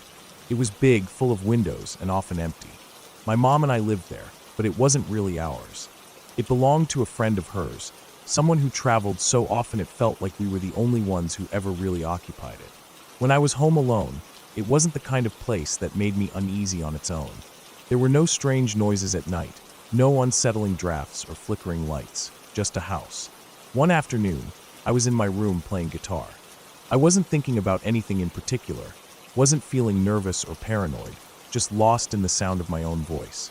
I was sitting on the floor, back against my bed, strumming and singing, not worried about anything. Then, as I held a note, another voice joined in. It came from the other side of the bed, unmistakable. Not an echo, not something from outside. A voice, clear as day, harmonizing with mine. I froze. It stopped the moment I did. My breath caught in my throat, and I sat there stiff listening. I hadn't misheard it. It wasn't something I could explain away. But the thought of turning my head, of actually looking, made my skin crawl. My whole body felt heavy, my arms locked in place. I didn't move for what felt like forever.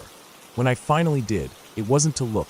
I ripped my blanket off the bed, curled underneath it, and called my mom. My voice shook when I told her I needed her to come home. I didn't leave the bed until she walked through the front door. That should have been the worst of it. But it wasn't. A few days before New Year's, I was in one of those internet rabbit holes, reading about brainwave entrainment. I was curious about the way certain frequencies affected the brain. It was interesting in a detached, scientific way, something to pass the time. I found a binaural beat generator and started experimenting. I made my own 10-minute preset, sweeping through different frequencies. When I put my headphones in and listened, I didn't feel anything unusual. No weird sensations, no deep meditative state. Just sound. The next day, my mom asked me to take the trash out. I walked through the house, into the garage, and the moment I stepped into the driveway, I saw them. Orbs. Not spots in my vision, not flashes of light. They were floating, swirling above my head, shifting in color, red, blue, yellow, green. It was like watching bubbles suspended in the air, but they weren't drifting away, weren't following any pattern I could understand. I stood there, watching, trying to make sense of it. And then, just as quickly as they had appeared, they were gone. I stood in place, staring at the empty space where they had been. I didn't feel afraid, exactly. More stunned than anything. My hands were still holding the trash bags, my feet planted in the driveway, like I had forgotten how to move. I waited, half expecting them to reappear, but they didn't. I dropped the trash into the bin and went back inside, trying to tell myself it had just been some trick of the light, some weird optical illusion. But I knew it wasn't. I didn't see the orbs again, but things kept happening. New Year's Day, I was working in the produce department of the grocery store near our house. The store was dead, almost no customers, barely any staff. I was the only one on my side of the store, in the prep room, trimming and packaging lettuce. The prep room was in the back, behind a set of swinging doors. Beyond that was the cooler, with its own heavy, double-hinged door. It was quiet, just the sound of my knife against the cutting board. Then, in the corner of my vision, I saw it. The cooler door swinging open. Footsteps. Someone walking toward me. I turned my head so fast my neck ached. But the door hadn't moved. It was completely still. No one was there. The air in the room felt too still, too dense. My grip on the knife tightened, my heart hammering in my chest. I backed away from the prep table, staring at the door, waiting for it to move again. Nothing. I ran out into the main store, still holding the knife. I must have looked insane, standing there, scanning the aisles breathless. I forced myself to go back and finish my shift, but I didn't stop looking over my shoulder for the rest of the day. After that, it became normal. At home, at work, wherever I went, I started seeing them, people. But only in my peripheral vision. They'd be there, standing just a few feet away, but the moment I turned my head, they were gone. It happened so often I stopped reacting. I got used to it. One day, I walked past the basement door and saw someone standing on the stairs, watching me. I didn't stop. I didn't look. I just kept walking, because I knew if I turned, they wouldn't be there. It lasted for months. Then one day it stopped. No more voices. No more orbs. No more figures in the corner of my eye. I never saw anything again. I don't know what caused it. Maybe the binaural beats had done something to my brain, changed the way I perceived things. Maybe my mind had latched onto something it wasn't meant to. I don't know. I don't care. All I know is that I don't miss it.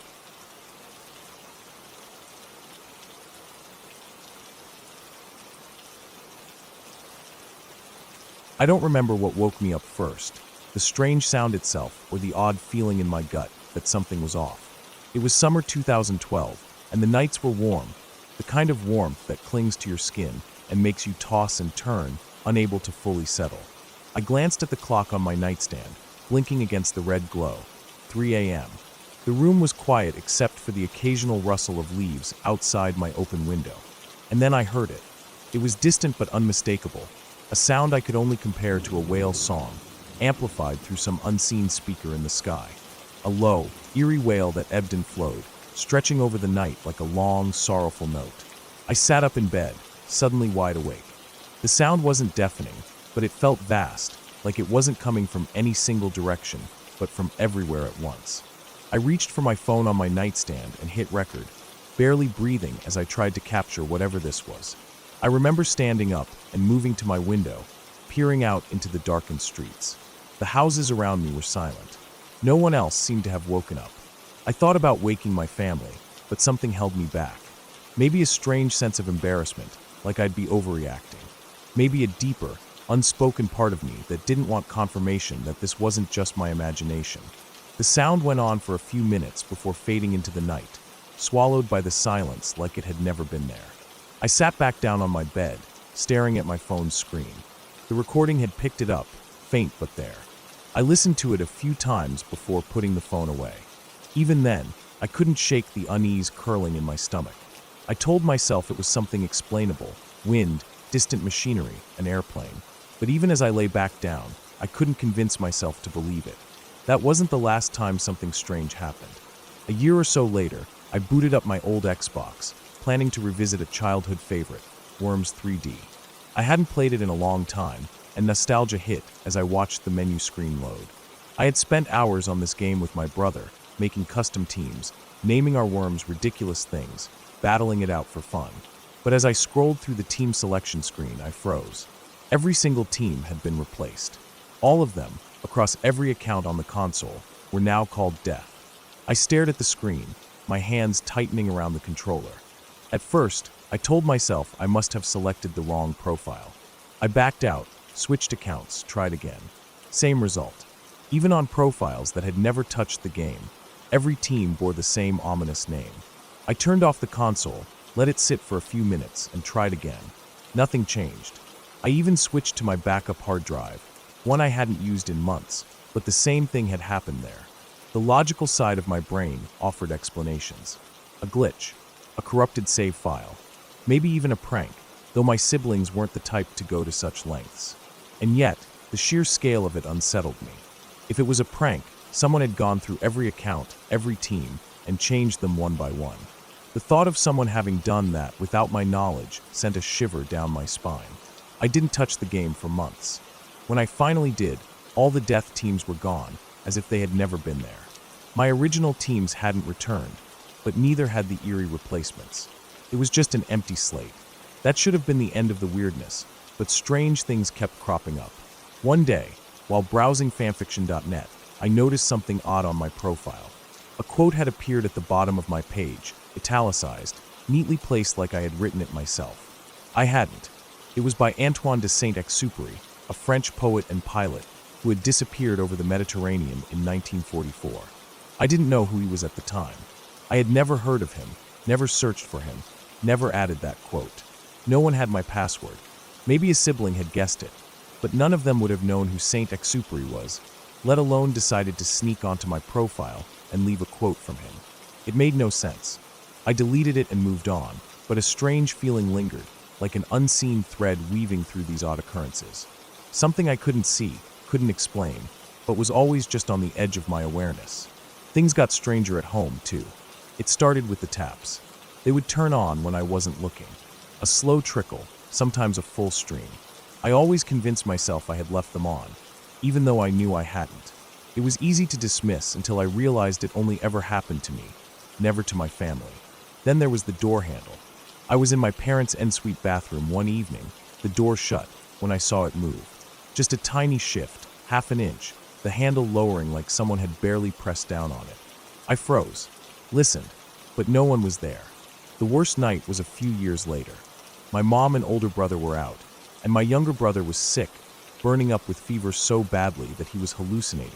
I walked past my sister's room and, for some reason, was drawn to a poster on her wall. I stepped inside to get a closer look, leaning in to read the text. That's when I heard it, a whisper right behind me, close to my ear. "Are you?" It wasn't my imagination. I heard it, clear as day. A shiver crawled up my spine, but I turned around anyway, expecting, hoping, to see someone there. There was nothing, just my sister's empty room behind me, silent, undisturbed. After that, smaller things continued. A light turning on by itself. My sister's computer powering up whenever someone entered the room. The final straw was the retainer case. One night, I placed it on the bathroom windowsill. Left for less than a minute. Came back, and it was in the toilet. It wasn't a case of knocking it over. Things had been in front of it. It was too far back. There was no way it could have fallen in by accident. No one else had been upstairs. I have no explanation for any of these things. I don't believe in ghosts. I never have. But even now, when I think back on those moments, the unease lingers. A sense that something somewhere had been watching. Not malevolent, not kind. Just there. And that might be the scariest part of all.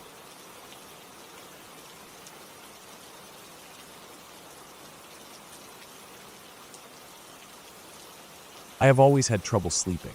Ever since I was a kid, my nights were filled with restlessness, long hours of staring at the ceiling and strange, vivid dreams that clung to my mind like fog even after waking up.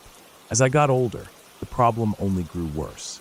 No matter how exhausted I was during the day, as soon as I laid down, sleep would slip just out of reach.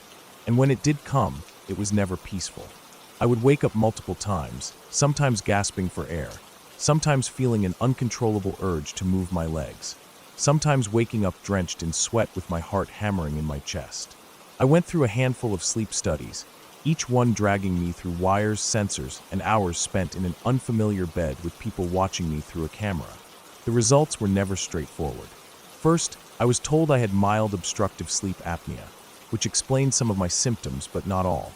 Then they said I had periodic limb movement disorder, which made sense considering how often I woke up feeling like I had been running. Lastly, they diagnosed me with something called idiopathic hypersomnia, a fancy way of saying I slept too much but never felt rested. None of these diagnoses truly helped. The treatments were hit or miss, and most nights, I still found myself trapped in that strange limbo between waking and sleeping. That particular night wasn't any different at first. I had been exhausted all day, struggling to keep my eyes open even while sitting at my desk. By the time night came, I should have been more than ready to fall asleep, but as usual, my body had other plans. I tossed and turned, trying to get comfortable, trying to shut off my racing thoughts. Eventually, exhaustion won, and I drifted off. I don't know how long I had been asleep before I woke up, but it wasn't a slow, gentle awakening. It was sudden jarring, like something had reached inside my body and wrenched me out of unconsciousness. The first thing I felt was pain, a deep, twisting pain in my back, just near my kidney. It wasn't the dull ache of a sore muscle or the sharp sting of a cramp. It felt like something was gripping me from the inside, squeezing with relentless pressure. I gasped, my body stiffening as I tried to process what was happening. I was on my side, facing the only window in my bedroom. The curtain was drawn, but as my vision adjusted, I saw something that made my breath catch in my throat. A dark silhouette stood behind the fabric, barely visible against the faint light from the street outside. It wasn't a vague shadow, the kind that tricks the mind into seeing things that aren't there. This was distinct, solid, a figure standing still watching. For a moment, my mind struggled to make sense of what I was seeing. The pain in my back throbbed, but fear was overtaking it now. I felt paralyzed, unable to move, unable to look away.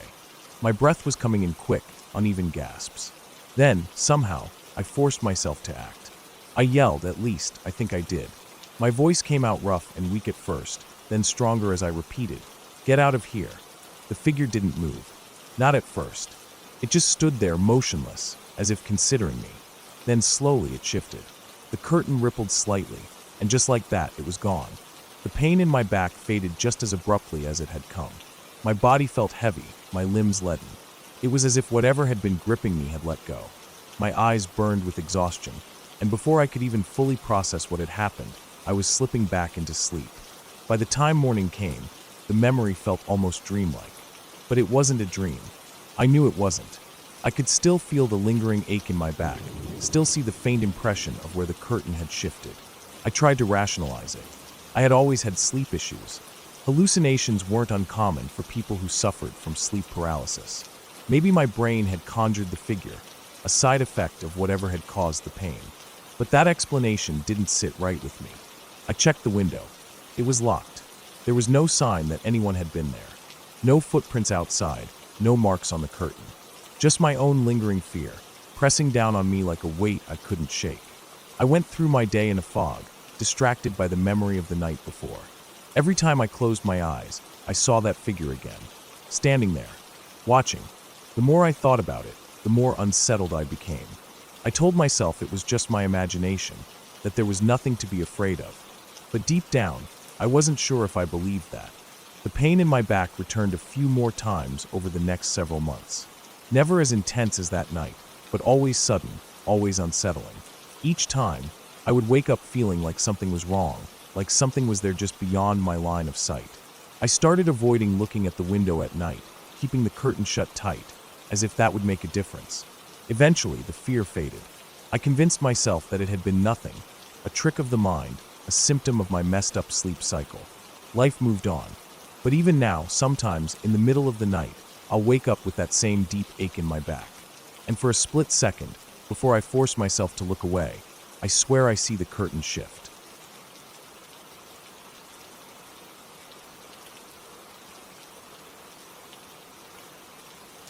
Caleb and I grew up in a small town where nothing much ever happened. The kind of town where everybody knew everybody, and the biggest excitement was a new stop sign being put up on Main Street. We lived right next to the old cemetery, a massive place that stretched further than you'd think.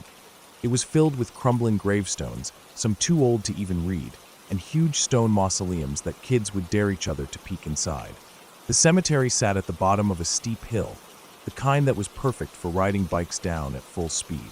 We rode that hill every day, feeling the wind whip past our ears as we raced each other to the bottom, just to turn around and do it again. Our parents always let us ride through the cemetery as long as we were home before dark. We never thought much about why, we just followed the rule. But one night, when we were around 12, we got bold.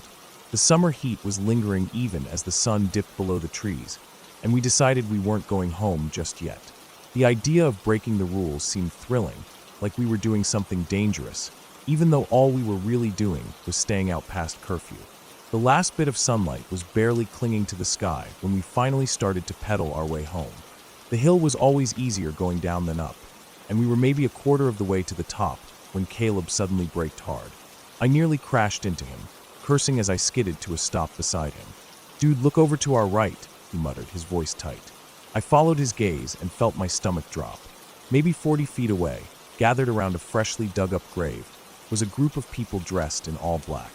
15, maybe more. Each of them stood still, their faces hidden beneath the shadows of their hoods. In their hands were torches, the flames casting an eerie glow against the surrounding tombstones. And then I noticed the chanting, low and rhythmic, just barely loud enough to hear. We didn't move, didn't breathe. My skin felt cold despite the summer air. My fingers clenched so tightly around my handlebars they ached. Caleb looked at me, his face pale, his mouth slightly open. I knew what he was thinking. We had to get out of there. Instead of going up the hill, we turned around and rode as fast as we could in the opposite direction. We didn't care how long the ride home would be, as long as it got us far away from whatever was happening in that cemetery. The whole way, my heart pounded so hard I thought it might burst. We didn't stop. We didn't look back. We didn't tell anyone. Not our parents, not our friends. Who would believe us? Even if someone did, what would we say? That we saw some weird cult digging up a grave? It sounded insane. So we kept quiet, even as the memory of that night sat like a heavy stone in my chest. A couple of weeks later, I was eating breakfast when my dad set the newspaper down in front of me. The headline hit me like a punch to the gut. Local police investigating grave robbing incidents. Bones used for artifacts. I could barely read the article, my vision blurring as my eyes darted over the words. Authorities had discovered multiple graves disturbed, bodies dug up, bones stolen. Some were crafted into objects, ashtrays, walking sticks, jewelry. The thought made my skin crawl. Police suspected it was part of some underground group, but no arrests had been made.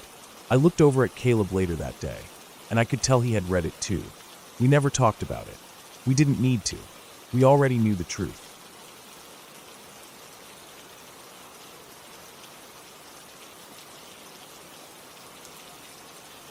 I was 7 or 8 the night it happened. My family was at my grandparents' house for the 4th of July, like we were every year. The house was in a quiet neighborhood, the kind where people knew each other and kids ran between yards without a second thought. It had a big backyard with a view of an open field behind it, full of dry brush and tumbleweeds. It wasn't the kind of place you wanted to mess around with fire, but no one seemed to think about that when my uncle brought out the fireworks. My uncle wasn't the smartest when it came to common sense. He was fun, though. The kind of guy who always had a joke, always had something wild to do that got the kids excited. That night, he had a pack of fireworks, the good kind, not just sparklers or fountains, but real fireworks that shot into the sky. The adults were drinking and talking, paying more attention to their beers than what we were doing. A few of my cousins and I went with my uncle to set them off. We started in the driveway, launching bottle rockets and lighting small spinners that zipped around on the ground. It was fun, the kind of reckless fun that makes a kid feel like they're doing something they shouldn't be doing. But it wasn't really dangerous. At least, not at first. Then my uncle decided to light a Mad Dog firework. It was the biggest one he had, the kind that sent a fountain of sparks before shooting up and exploding. Instead of setting it off in the driveway like before, he took it to the edge of the field. No one stopped him. We just followed, excited, watching as he crouched down and lit the fuse. The second it went off, I knew it was a bad idea. The sparks flew high, landing in the dry grass. It only took a second before the fire caught. It spread fast, faster than I thought possible, rushing through the tumbleweeds like it had been waiting for this moment. Someone screamed. My uncle panicked and tried to stomp it out, but it was too late. The fire was growing, reaching out in every direction. The adults noticed then. They ran over, shouting, grabbing hoses, but the water barely did anything. Someone called the fire department. We stood back, watching the flames eat up the field, the heat so intense that even from a distance, I could feel it on my skin. The firefighters arrived within minutes, sirens cutting through the night, lights flashing red and blue. They worked quickly, spraying water, shouting orders. Slowly, the fire shrank, beaten back until it was nothing but blackened ground and smoke rising into the night. No one got in trouble, but my uncle got yelled at. My grandparents were furious. The excitement was gone, replaced by an uneasy silence. The party didn't stop, but the energy had shifted. The fireworks in the sky felt different now, not fun, just loud. About an hour later, I was on the second-story balcony with everyone else, watching the fireworks from other houses. It was late, but no one was going to sleep yet. I got thirsty and decided to go downstairs to grab a soda from the fridge. No one noticed me leave. The house was quiet. The sounds of the TV and people talking were muffled from upstairs. I walked into the kitchen, the glow of the fridge lighting up the dark room when I opened it. I grabbed a can and shut the door. That's when I heard it, a banging on the sliding glass door. It wasn't soft. It was loud, urgent. I turned, heart hammering. There was someone standing outside. A teenager, older than me but not an adult. He had dark hair, messy, like he had been running his hands through it. His clothes looked normal, just jeans and a t-shirt, but something about him felt off. His eyes were wide, his mouth moving. He was saying something. I couldn't hear him through the glass. I hesitated. I knew I wasn't supposed to open the door to strangers, but he didn't seem like a stranger exactly. He was just a teenager, not much older than my cousins. He didn't look dangerous. I stepped closer. His mouth kept moving. His hands hit the glass again. I reached for the lock. The second I slid the door open, he rushed inside. I stepped back, startled. He didn't even look at me. He moved fast, like he knew where he was going, heading straight for the stairs. I followed, confused, but by the time I reached the top, he was gone. I stopped, looking around. The hallway was empty. The balcony was full of people. No one had noticed anything. I walked over, heart pounding, scanning the crowd for him. He wasn't there. I looked out at the field behind the house. It was fine. The burned area was still there, but there was no fire. Nothing.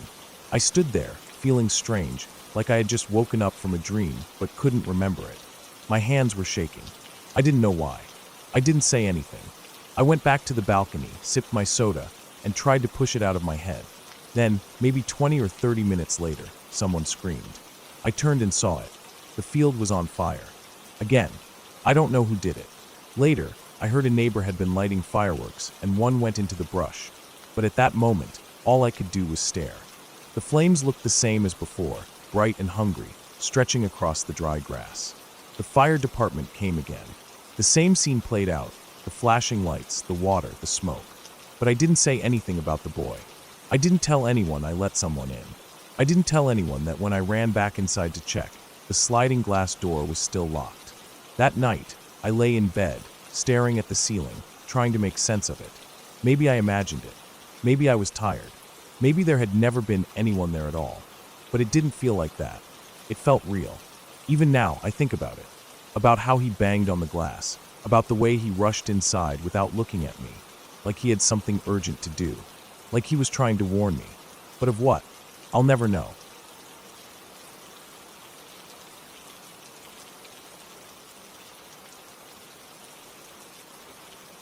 I used to go to a boarding school just outside of London. No, not Eton, but one of those old, traditional schools where the buildings looked like something straight out of a medieval film. Big stone walls, winding staircases, and rooms that no one ever seemed to use. My house, in particular, had a weird layout. It looked a bit like a castle, with narrow corridors that led to dead ends, locked doors that nobody ever opened, and a roof that was a confusing mess of different levels, chimneys, and towers. It was the only house where you could get away with sneaking onto the roof. The other buildings had modern security measures or just weren't built in a way that made it possible. But ours? If you knew the right way to climb, you could get up there easily. And we did, almost every weekend. It was our place, our little escape from the rules and routines. That night started like any other. It was a Friday, and our housemaster had gone out for the evening. He'd probably be back around 1 or 2 in the morning.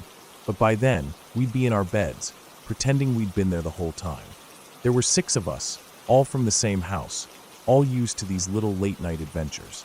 We brought up a few beers, some cigarettes, and as usual, someone had smuggled in a joint. We sat on the roof, just chatting, laughing, the usual. Most nights, we didn't do much. Maybe watch Superbad for the 100th time on someone's phone, or just stare up at the sky, feeling like we were the kings of the school. But that night, for whatever reason, we decided to wander.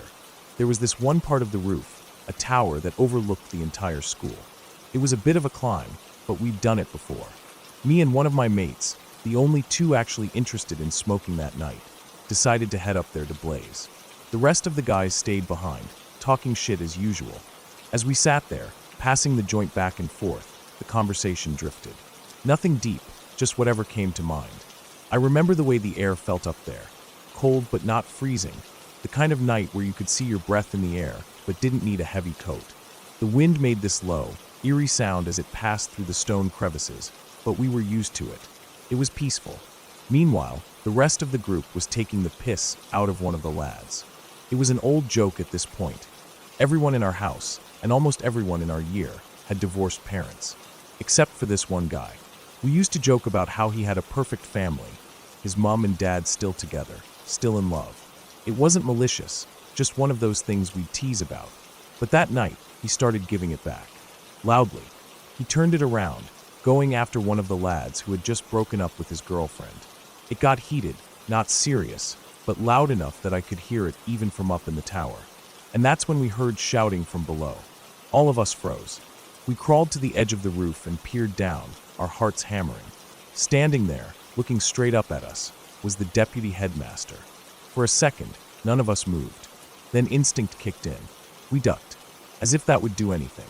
From below, his voice boomed, sharp and furious. He'd seen us. He knew who we were. There was no talking our way out of this. Panic set in. We whispered frantically about what to do. Run. Stay put. Sneak back inside. Then, before any of us could come up with a plan, one of our mates stood up. Without hesitation, without consulting anyone, he just got up and shouted back down. "We're coming down, sir."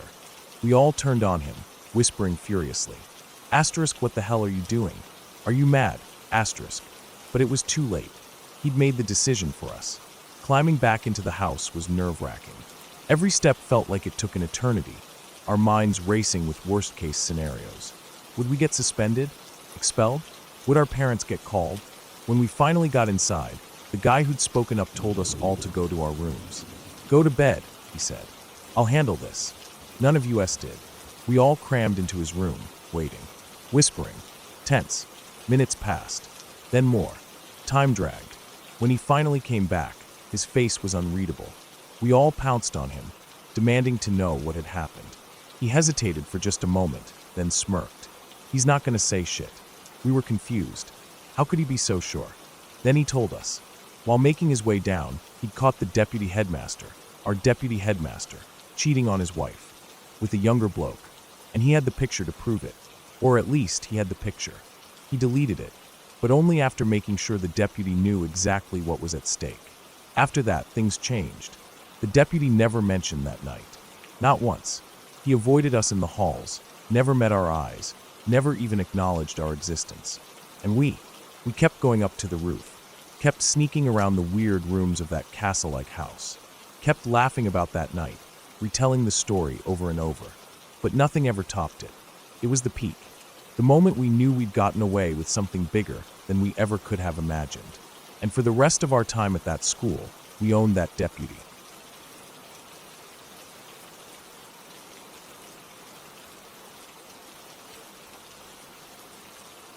This happened a few months ago.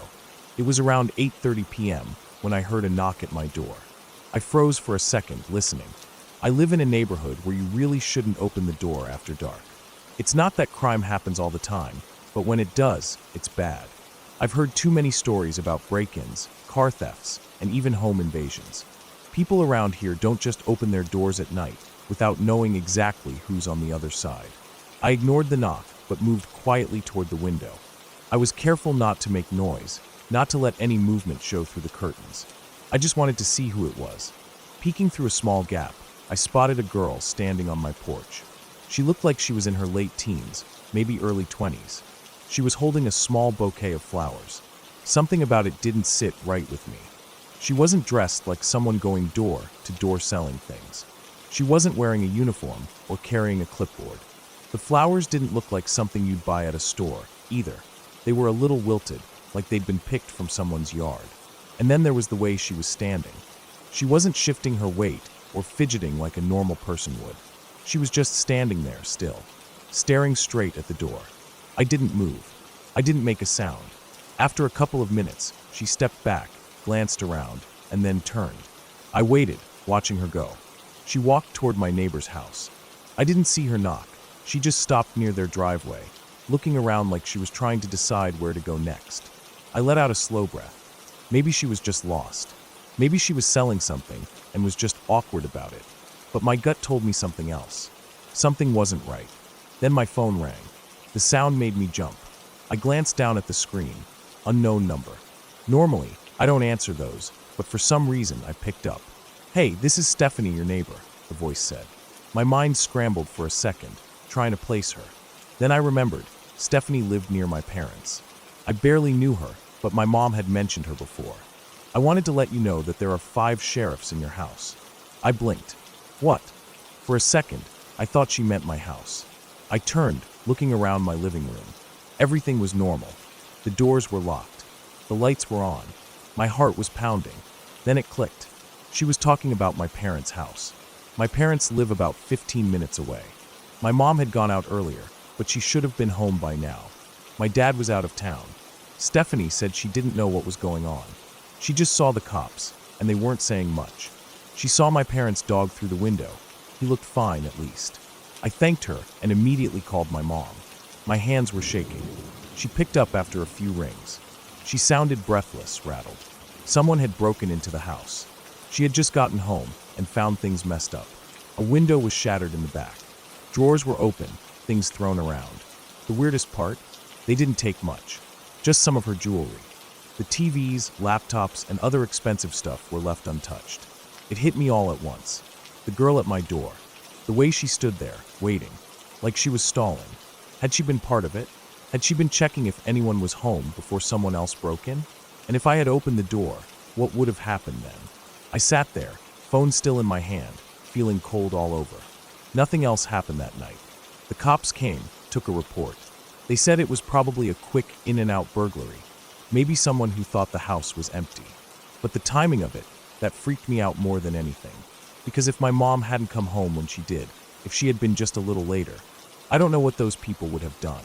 And I don't like thinking about it.